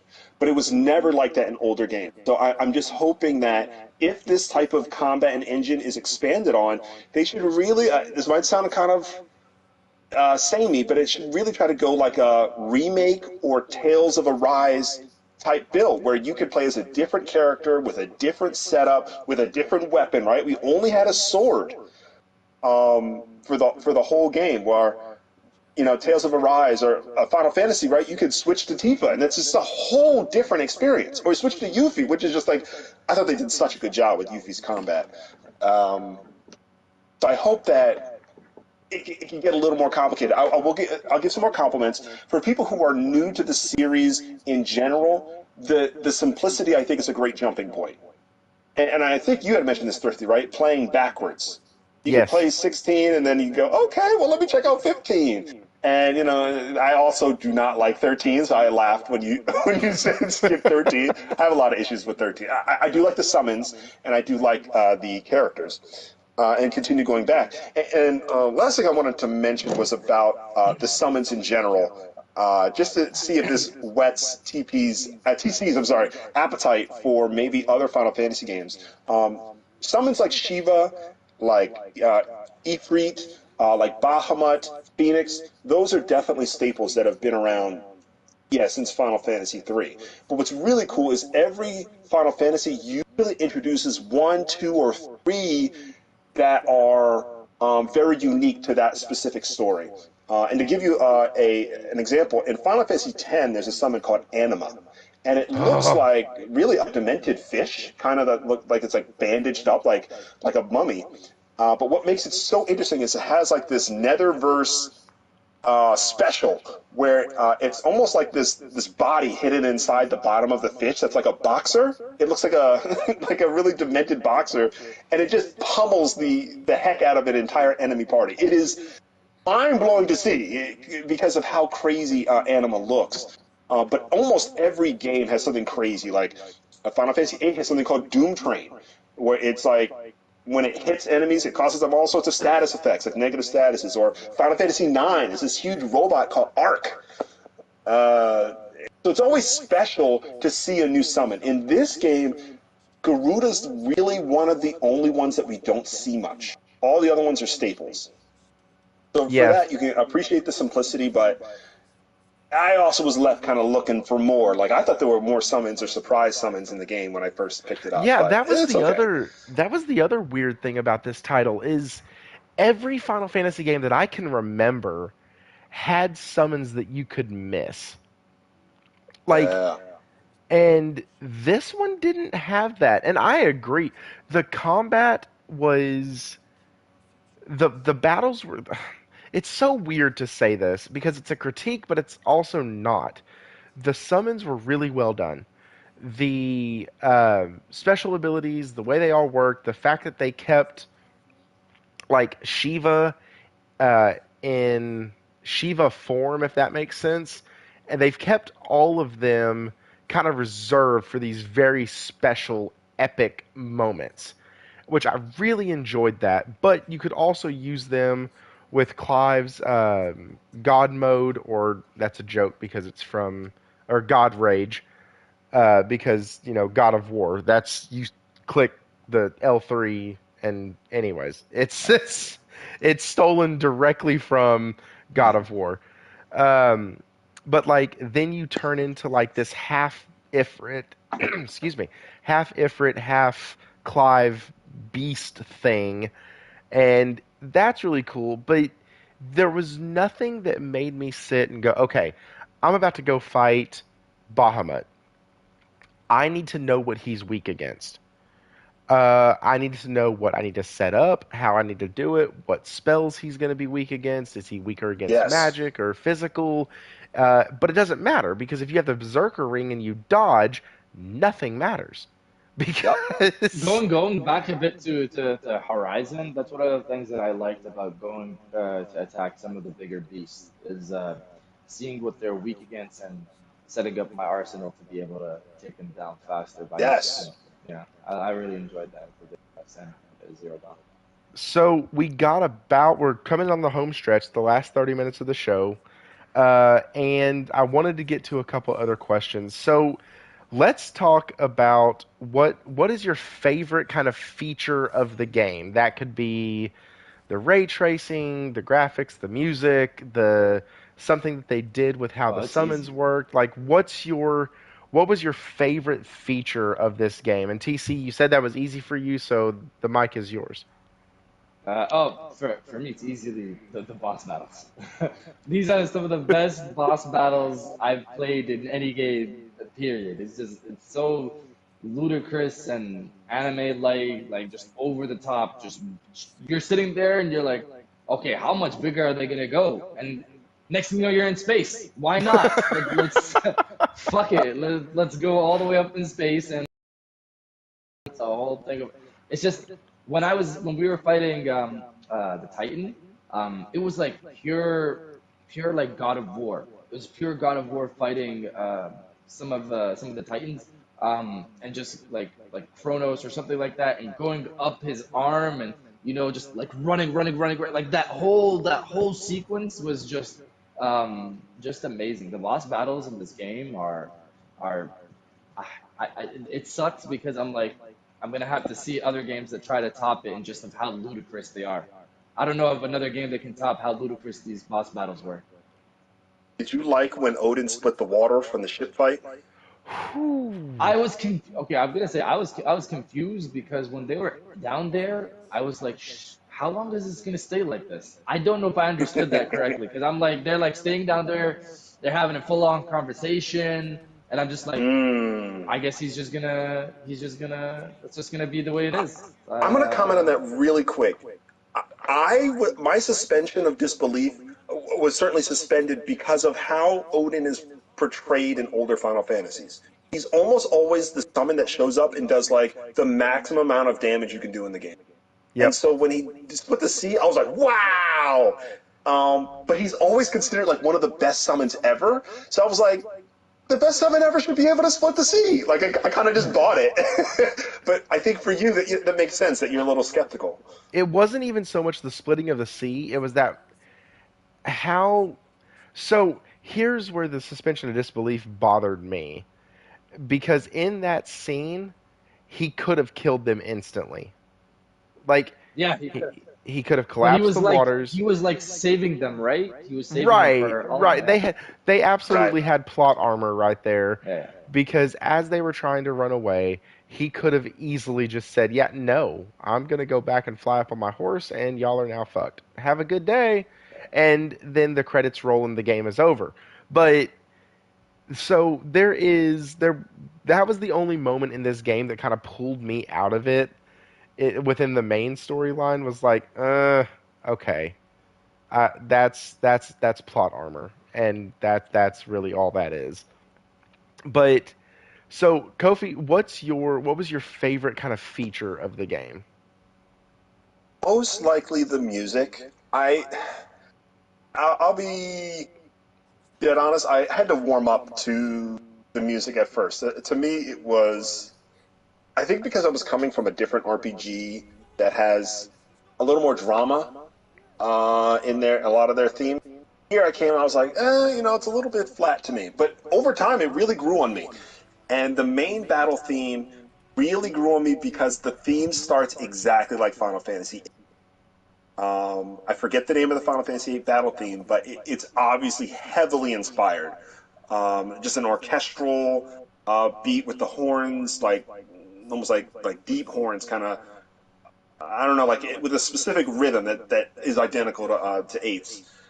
And then some of the final fights against Ultima, I thought were really well done. And then even the overall theme, like when you're on the PlayStation 5 home screen, you just highlight the tile for 16. I really like that theme. It brings me back. As soon as I like highlight it again, I go, wow, that was an experience. You know, And if of they course, sold it's the me Crystallis theme. if they sold me a $5 theme that I could have that could play that in the background and then have that as my background for everything, that would be fucking cool. But That's some money that PlayStation gave up. man, I'm telling you, dude, I had so many themes for my PS4, and my Final Fantasy Oh. IX theme was by far my favorite because it changed all the icons too. And PS4 had a Final Fantasy 9 theme? 4 had a Final Fantasy IX theme. It's how I actually have Zidane avatar as a profile picture that I could choose if I wanted to, because it came with the theme. I don't even know that. It bothers me how Sony doesn't take advantage of free money. They could literally just Free. they could literally just write every major game, and I'm upset they didn't do this with God of War Ragnarok. They could just have a controller ready, faceplates ready, and then when you buy the controller, it has like a QR code for you to get like a specific dynamic theme for that game. So people will just be buying these all the time. You just have a new big game coming out, Hogwarts Legacy or Spider-Man 2. You know, you'd have a Spider-Man 2 dynamic theme to go alongside with the controller and the faceplates. And I don't know why they don't. Why is dynamic theme such a big thing that they just can't? You guys had it before. Yeah, Just bring it back. if they Yeah. started saying with the digital deluxe edition, Oh like instead of giving me 3-day early access, whoop de freaking do, give me a yeah. theme. Give me give me because Final Fantasy Yeah. VII-R has a dynamic theme and it's freaking gorgeous. And yeah, they're just losing money on that. Um, No. but okay, so my favorite feature in the game uh, was it's actually a feature they added later, and it's the fact that I can turn off motherfucking motion blur. Thank Oh Oh yeah. yeah. God. Yeah. Like that was so I was about 3/4 of the way through the game when they did that, and I remember turning it all the way down to 0. I had it in performance mode. The glitches went away, the stutters went away, the everything seemed to be just crisp and smooth, and it made it feel like the frames were actually faster because there was no more blurriness. And man, guys, I tell y'all, it freaking changed the way I played the game because it was so much smoother with no motion blur. And so that was my favorite feature of the game. Um, Can I add one last thing? I just wanted to say that yeah, yeah, made yeah. me so happy. The original button layout drove me crazy. And at first, I was running just the normal layout and pressing R1 to dodge. It just wasn't registering with my brain. I kept thinking of Wolong and Dynasty, which I had finished recently, and I kept pressing circle to dodge, just like out of habit. And I kept getting rocked. So what I ended up doing was I went to type B, and then under type B, I had to then move 4 button mappings in the PlayStation main control center, just so I could like have dodge on circle and then have some of the other skills rotate properly. But then, just like how for you motion blur was added, they added a type D control to this button mapping, and then I was like so happy. Like type D was like perfect for me. Yeah, their level of trying to meet the people where they were on this game and trying to get a new audience, like Yes. we can't overlook the amount of work they put in to paying homage to the series, to making fans like you and I geek out, but also making a game interesting enough to bring in new people like TC to the series, and then saying, you know what, you're not shoehorned into this. You can choose these 2 different control types. Oh, and now we've added 3 more. So you have so many different like things that you can do. You can play it in 2 different modes. You can toggle the motion blur now. You have all these different controller settings. And I really appreciate that Square Enix did that. One of the other things they did that I actually Also, mentioned the in accessibility. Um, the yes. accessibility in the game really. So because the I don't know, people call them cheats. I don't know what they're specifically called, but the rings, I think, Yeah. those I feel like were specifically added to reach an audience of people that didn't want a very difficult game, I guess. The game isn't difficult, but I feel like that was another step to make the game more comfortable for anyone to play. Yeah, and we can't overlook the fact that this is a game that was exclusive to the PS5 and we don't have any new sales numbers, but we know within the first 3 days or 6 days, sorry, they had almost a 10% penetration rate of sell through to the consumer. That's not bad for an exclusive title on one system only to grab 10% of that market. And, for me, I feel like Final Fantasy should be larger than life, bigger than big, but at the end of the day, it's still not it's not a Spider-Man, it's not a Mario Kart Deluxe 8, it's not one of these series, it's not a Zelda. And so like it's not going to hit 20 million. And that I need to be okay with that. But like You never know, because the thing about it is, I think the issue of Final Fantasy and 16 is gonna reach a new audience once they, because again, people still Yeah. think Final Fantasy is the same Final Fantasy turn-based. That's one of the things that I didn't like, but then 7 Remake brought me in because I saw the gameplay of that, and then 16, I was already hooked from the gameplay trailer the first time I saw that.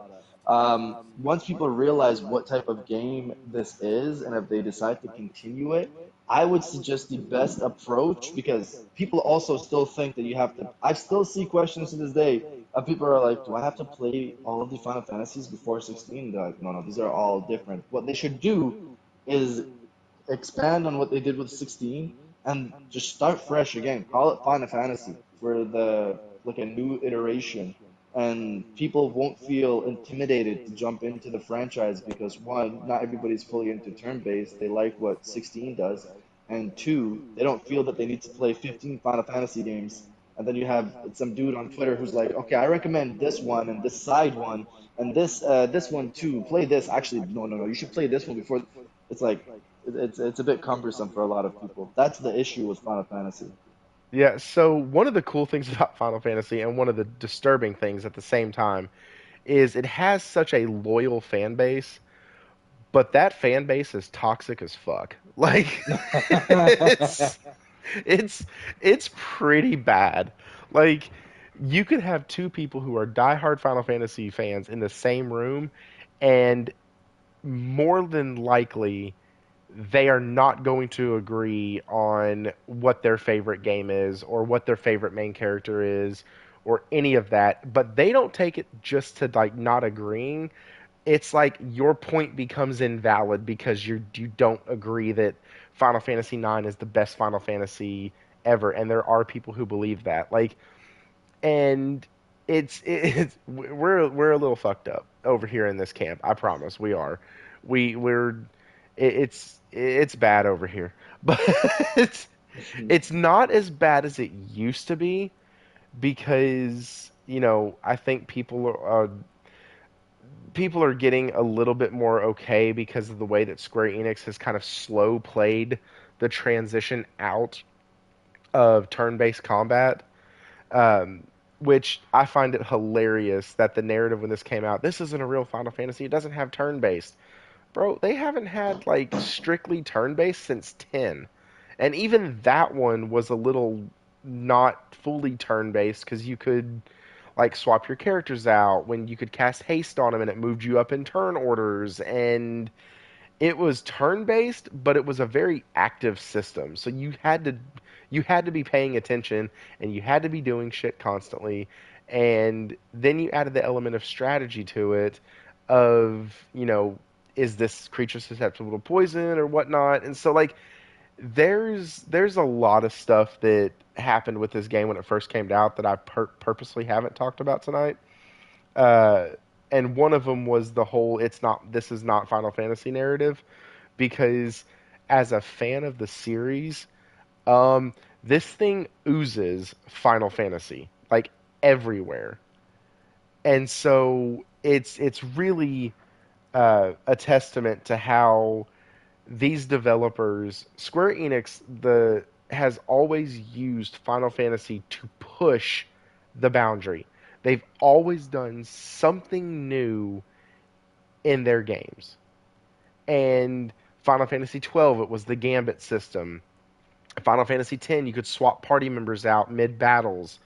Final Fantasy uh, Final Fantasy 15 took a lesser focus on the summons, and they became something that kind of happened at random at the very last moment that your team needed them.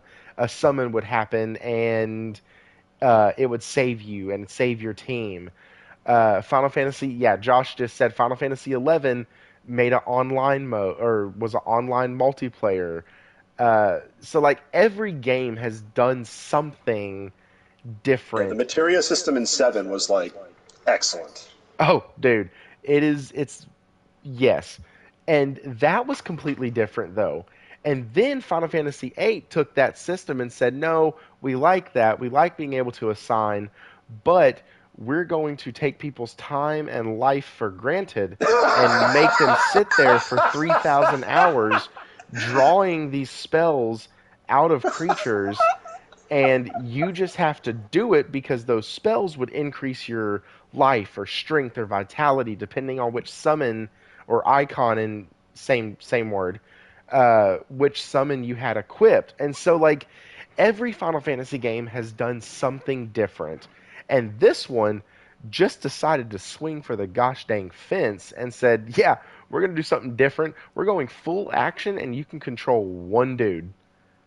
And like, uh, all right, I guess, cool. Like that's kind of how it felt, and that's what the community got real toxic about was, this isn't my Final Fantasy. This isn't a real Final Fantasy game. It's not even anywhere near turn based. It's all this bull crap. And so I've purposely kind of shied away from that because that is a terrible bad faith argument, and I try not to talk about that because it's an argument that can be proven wrong 18 different ways.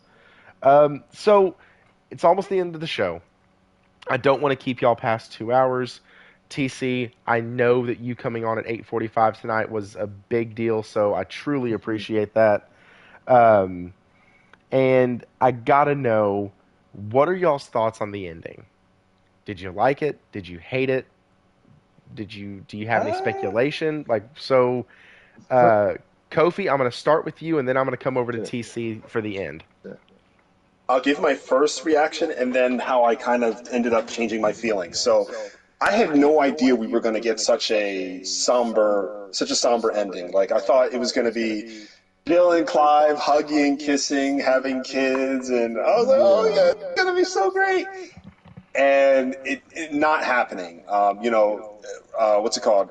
Joshua baby dying, Dion probably dying. We can put him in the 80th percentile. And then, of course, Ultima, yeah, dissolving. And then what looked like going to do full disclosure of the end. After the credits, there is what seems to be a world without bearers, without yeah, magic, where two kids are playing outside of a house, and there's a book on the table that says Final Fantasy, and it's written by Joshua Rosefield, which is a really interesting take. And me and my best friend were like having a shouting match about what all of that meant. So to me, I was like, okay, Clive died. Clive revived Joshua because he looked good when he was down, and he ended up, living and writing the book, and that was the end. He's like, nope, it's too open-ended for you to consider. I'm like, no, you're wrong.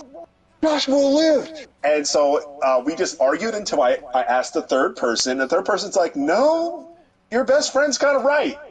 It's too open-ended for you to conclude that Joshua lived or Joshua died, or that Clive lived or that Clive died. And so I started to look at it just like that, where we saw stone coming over Clive's hand, but it doesn't necessarily mean he died. It stopped at his arm, and he was just looking up at the sky. So it's inconclusive enough to say that Clive may have lived on, and that Joshua died, and that just like Sid, Clive took on Josh's name because he had that same phoenix feather that was a pen that he could use to inscribe the stories. And because Clive was alive at that moment, we know he was alive to write the book to completion.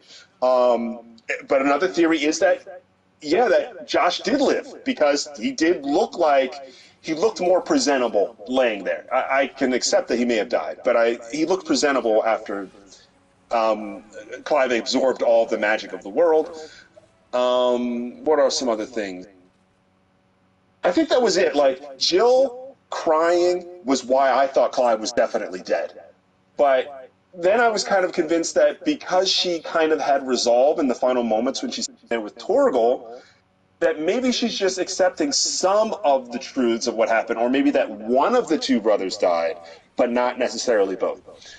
Um, so it was really interesting, and of course Gav is reacting and he's crying, but he doesn't know much at all, right? He never had any powers or any ability to sense what really might have happened. So I definitely accepted that it was very inconclusive, and that Clive could be alive with a stone hand, and we might see that in DLC if Square Enix decides to explore that.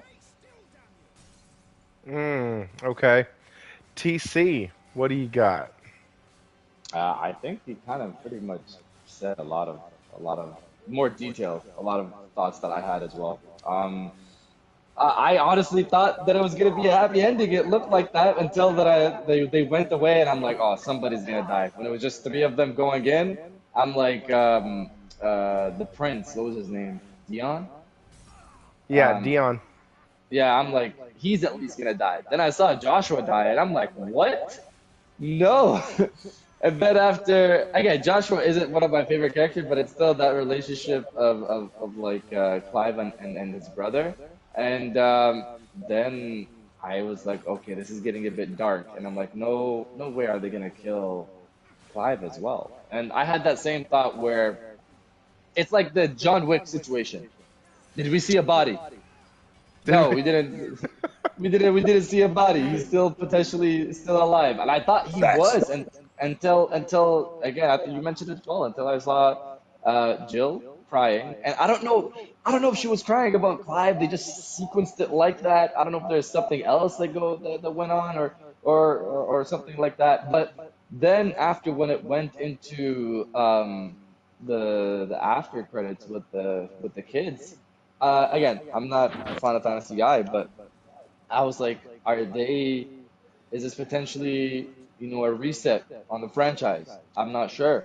I'm like, could this be a reset? And then I started to think like thoughts about our own lives, where what if magic did used to exist, and then it just became a part of myth and legend.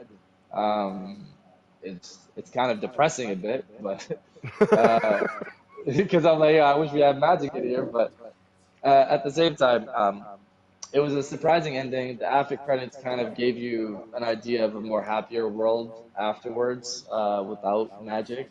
Um, but I expected kind of a happy ending after all that's like transpired in this game. It's like, come on, man, give give us that happy ending. Nah, nah. Clive's hand's gonna turn into stone. He's gonna die. Joshua's gonna die. Dion's gonna die. Actually, we're not even gonna show you Jill if she's happy or not. We're fast forwarding into the future. The kids are playing. All that serious stuff you guys went through throughout the entire game. That's all kid talk now. That's all it is. Doesn't matter anymore. It's in the past. That's how they end it. So it was an interesting ending. So that's kind of, and this is where we're going to close, but the ending for me really bothered me. And it's because it's an ending that I'm tired of seeing. And being an RPG guy, you see this ending a lot. The main character has to die to save his friends. It's the ultimate sacrifice. I get it. It's the, you know, I already mentioned I go to church, and it's literally the gospel story is is what they're telling. The main character, Jesus, Clive, okay, gets his friends, his disciples, they follow him. At the end of the story, he has to give up his life to save his friends. It's the same exact story, and that's why it's used a lot, because it's ingrained in the culture, it's ingrained in the world, it's ingrained in our own personal history. So you kind of look at that, and it's just I'm tired of seeing this. The whole game was like anti-trope, okay? There were not a lot of tropes in this game that I can look at and go, okay, yeah, that's a trope, that's a trope, that's a this, that's a that. But when he died, I was like, or when we are led to believe that he's dead or dying real soon, it's almost to the point where I was like, man, don't do this. Don't.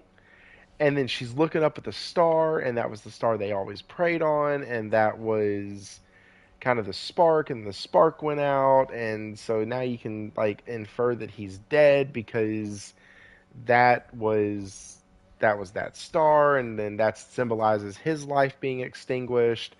And TC, you mentioned it kind of takes you and makes you look at other things like actually in the real world and in your own life. And it reminded me of the song by Linkin Park that is "One More Light." And in that song, it uses stars and like them dimming out as life ending and stuff like that. And I was like, okay, that's really cool. And then I heard her cry, and I was like, man, you're not. Come on. And then Torgal does his howl, and I'm sitting on the couch crying because the dog's lost his master. She's lost what would have been her husband.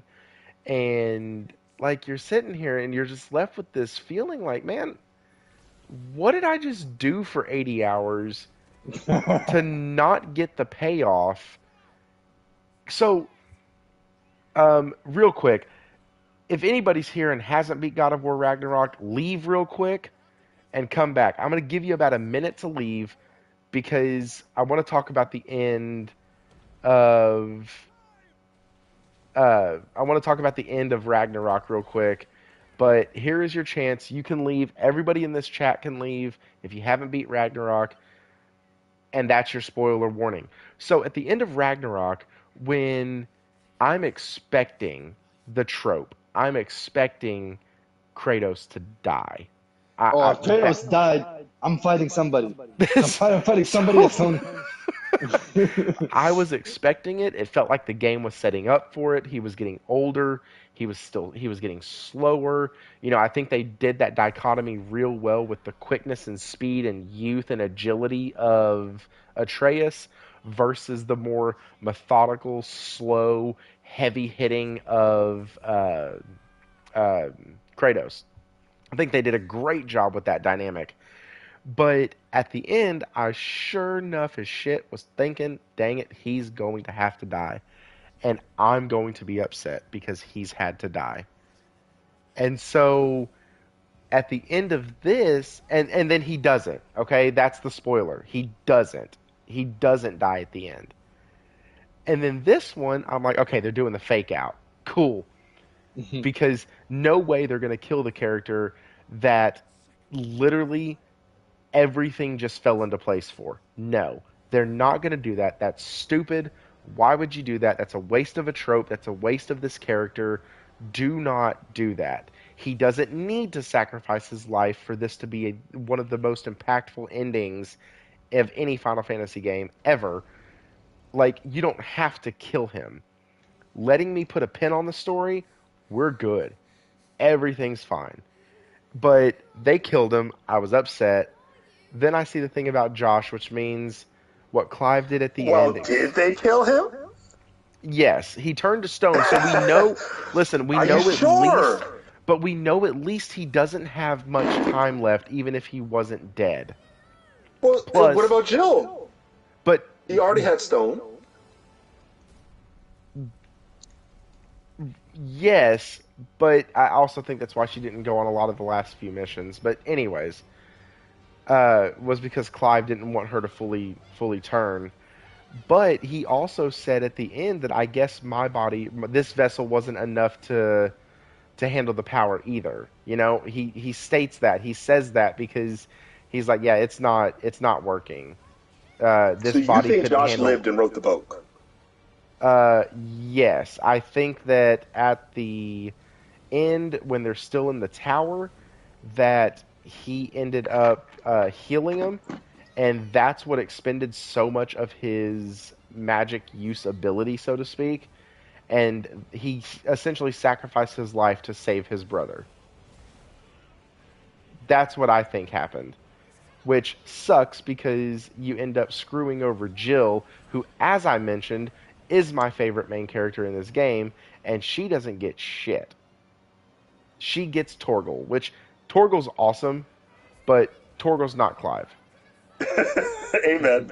And so, like, you get the dog. It's a terrible country song, is what it is. Like, So you think the same thing that I thought before I had my debate.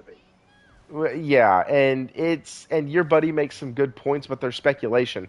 I know Clive Right? was laying on the beach. I know half of his arm was turned to stone. I know That's that it? in this game, it took about 3 to 4 months of in-game game time for the icon or for the people to turn to full stone. They hadn't been there long. It started to spread, and then once it got up their arm and off of their hand, they pretty much turned to stone rather quickly after that. So we have That's that true, but he was baseline set. Mythos.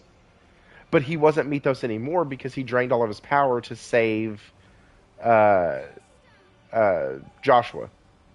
True, but you can't drain anymore when magic's gone from the world. Right. So if he's Mythos, and either he drained it all to save his brother, and that's what killed him, or he lost all of it because they, destroyed the final crystal and did all that, and so magic was gone from the world. So the thing that was keeping him up and active and alive by the power of being the Mythos was now gone and null and void.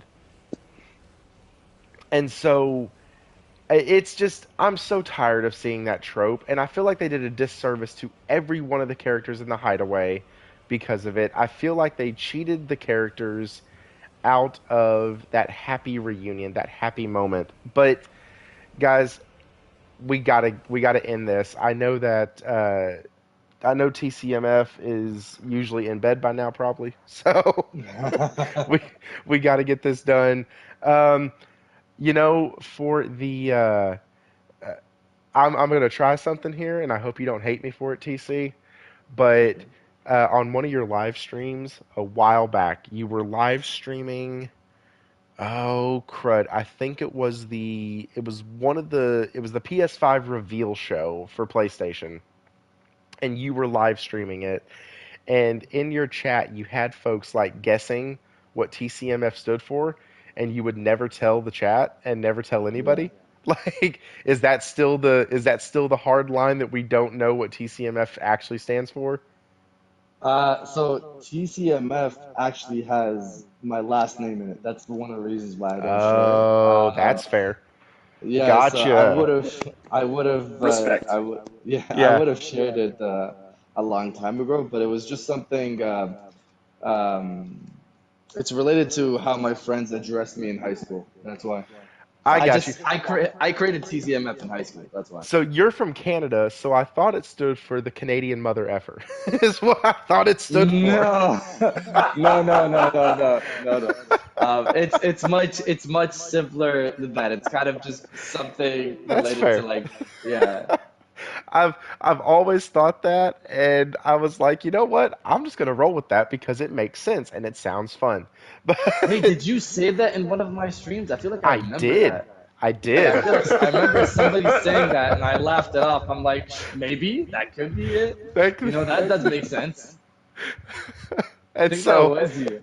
it was me. So, like I said, I've been following you for quite some time. Yeah. But, guys, this is the outros. We just tell people where you can find you, YouTube, Instagram, Twitter, whatever you have, PlayStation. If you're okay sharing that, then share that. That's fine. Um, and uh, Kofi, being the returning guest, we'll go ahead and start with you. Where can folks find you, man? Guys, as usual, you can find me at on Twitter as creative_Kofi and importing video games. My latest import just arrived yesterday. It is called Cry Machina, and it comes out in the US, I think in October. So you'll get my feedback on it pretty soon. About to say, I heard about that game. I think you told me about that game. It looks pretty cool. And then TC, tell us where everybody can find you.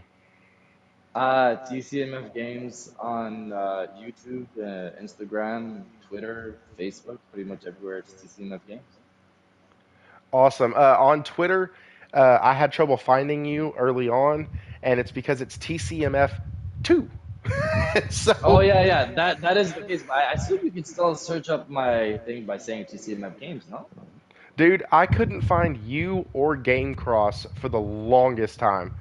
And it's really because Game Cross's Twitter is completely like nothing to do with the Game Cross channel. Like it's some it's some like weird word that I've never seen or heard or whatever. But guys, you can find me on obviously YouTube because you're here. Thrifty PS Gamer Reviews, and then on Twitter at ThriftyPSGR, and on the PlayStation Network, it is ThriftyPS_GR because apparently, as all one word, it was offensive. I have no idea how. But yeah, guys, that is the show. I recommend coming back Sunday at 8 p.m. Central Standard Time because we will have a new cast, and I probably won't talk as much in that one because y'all have already heard all of my opinions. But we're going to have a lot of guys on there who are just as passionate about video games. A couple of them, this is going to be their first title that they played that's a Final Fantasy game, and some of them have played every single one. So we get, just like tonight, we get kind of both perspectives.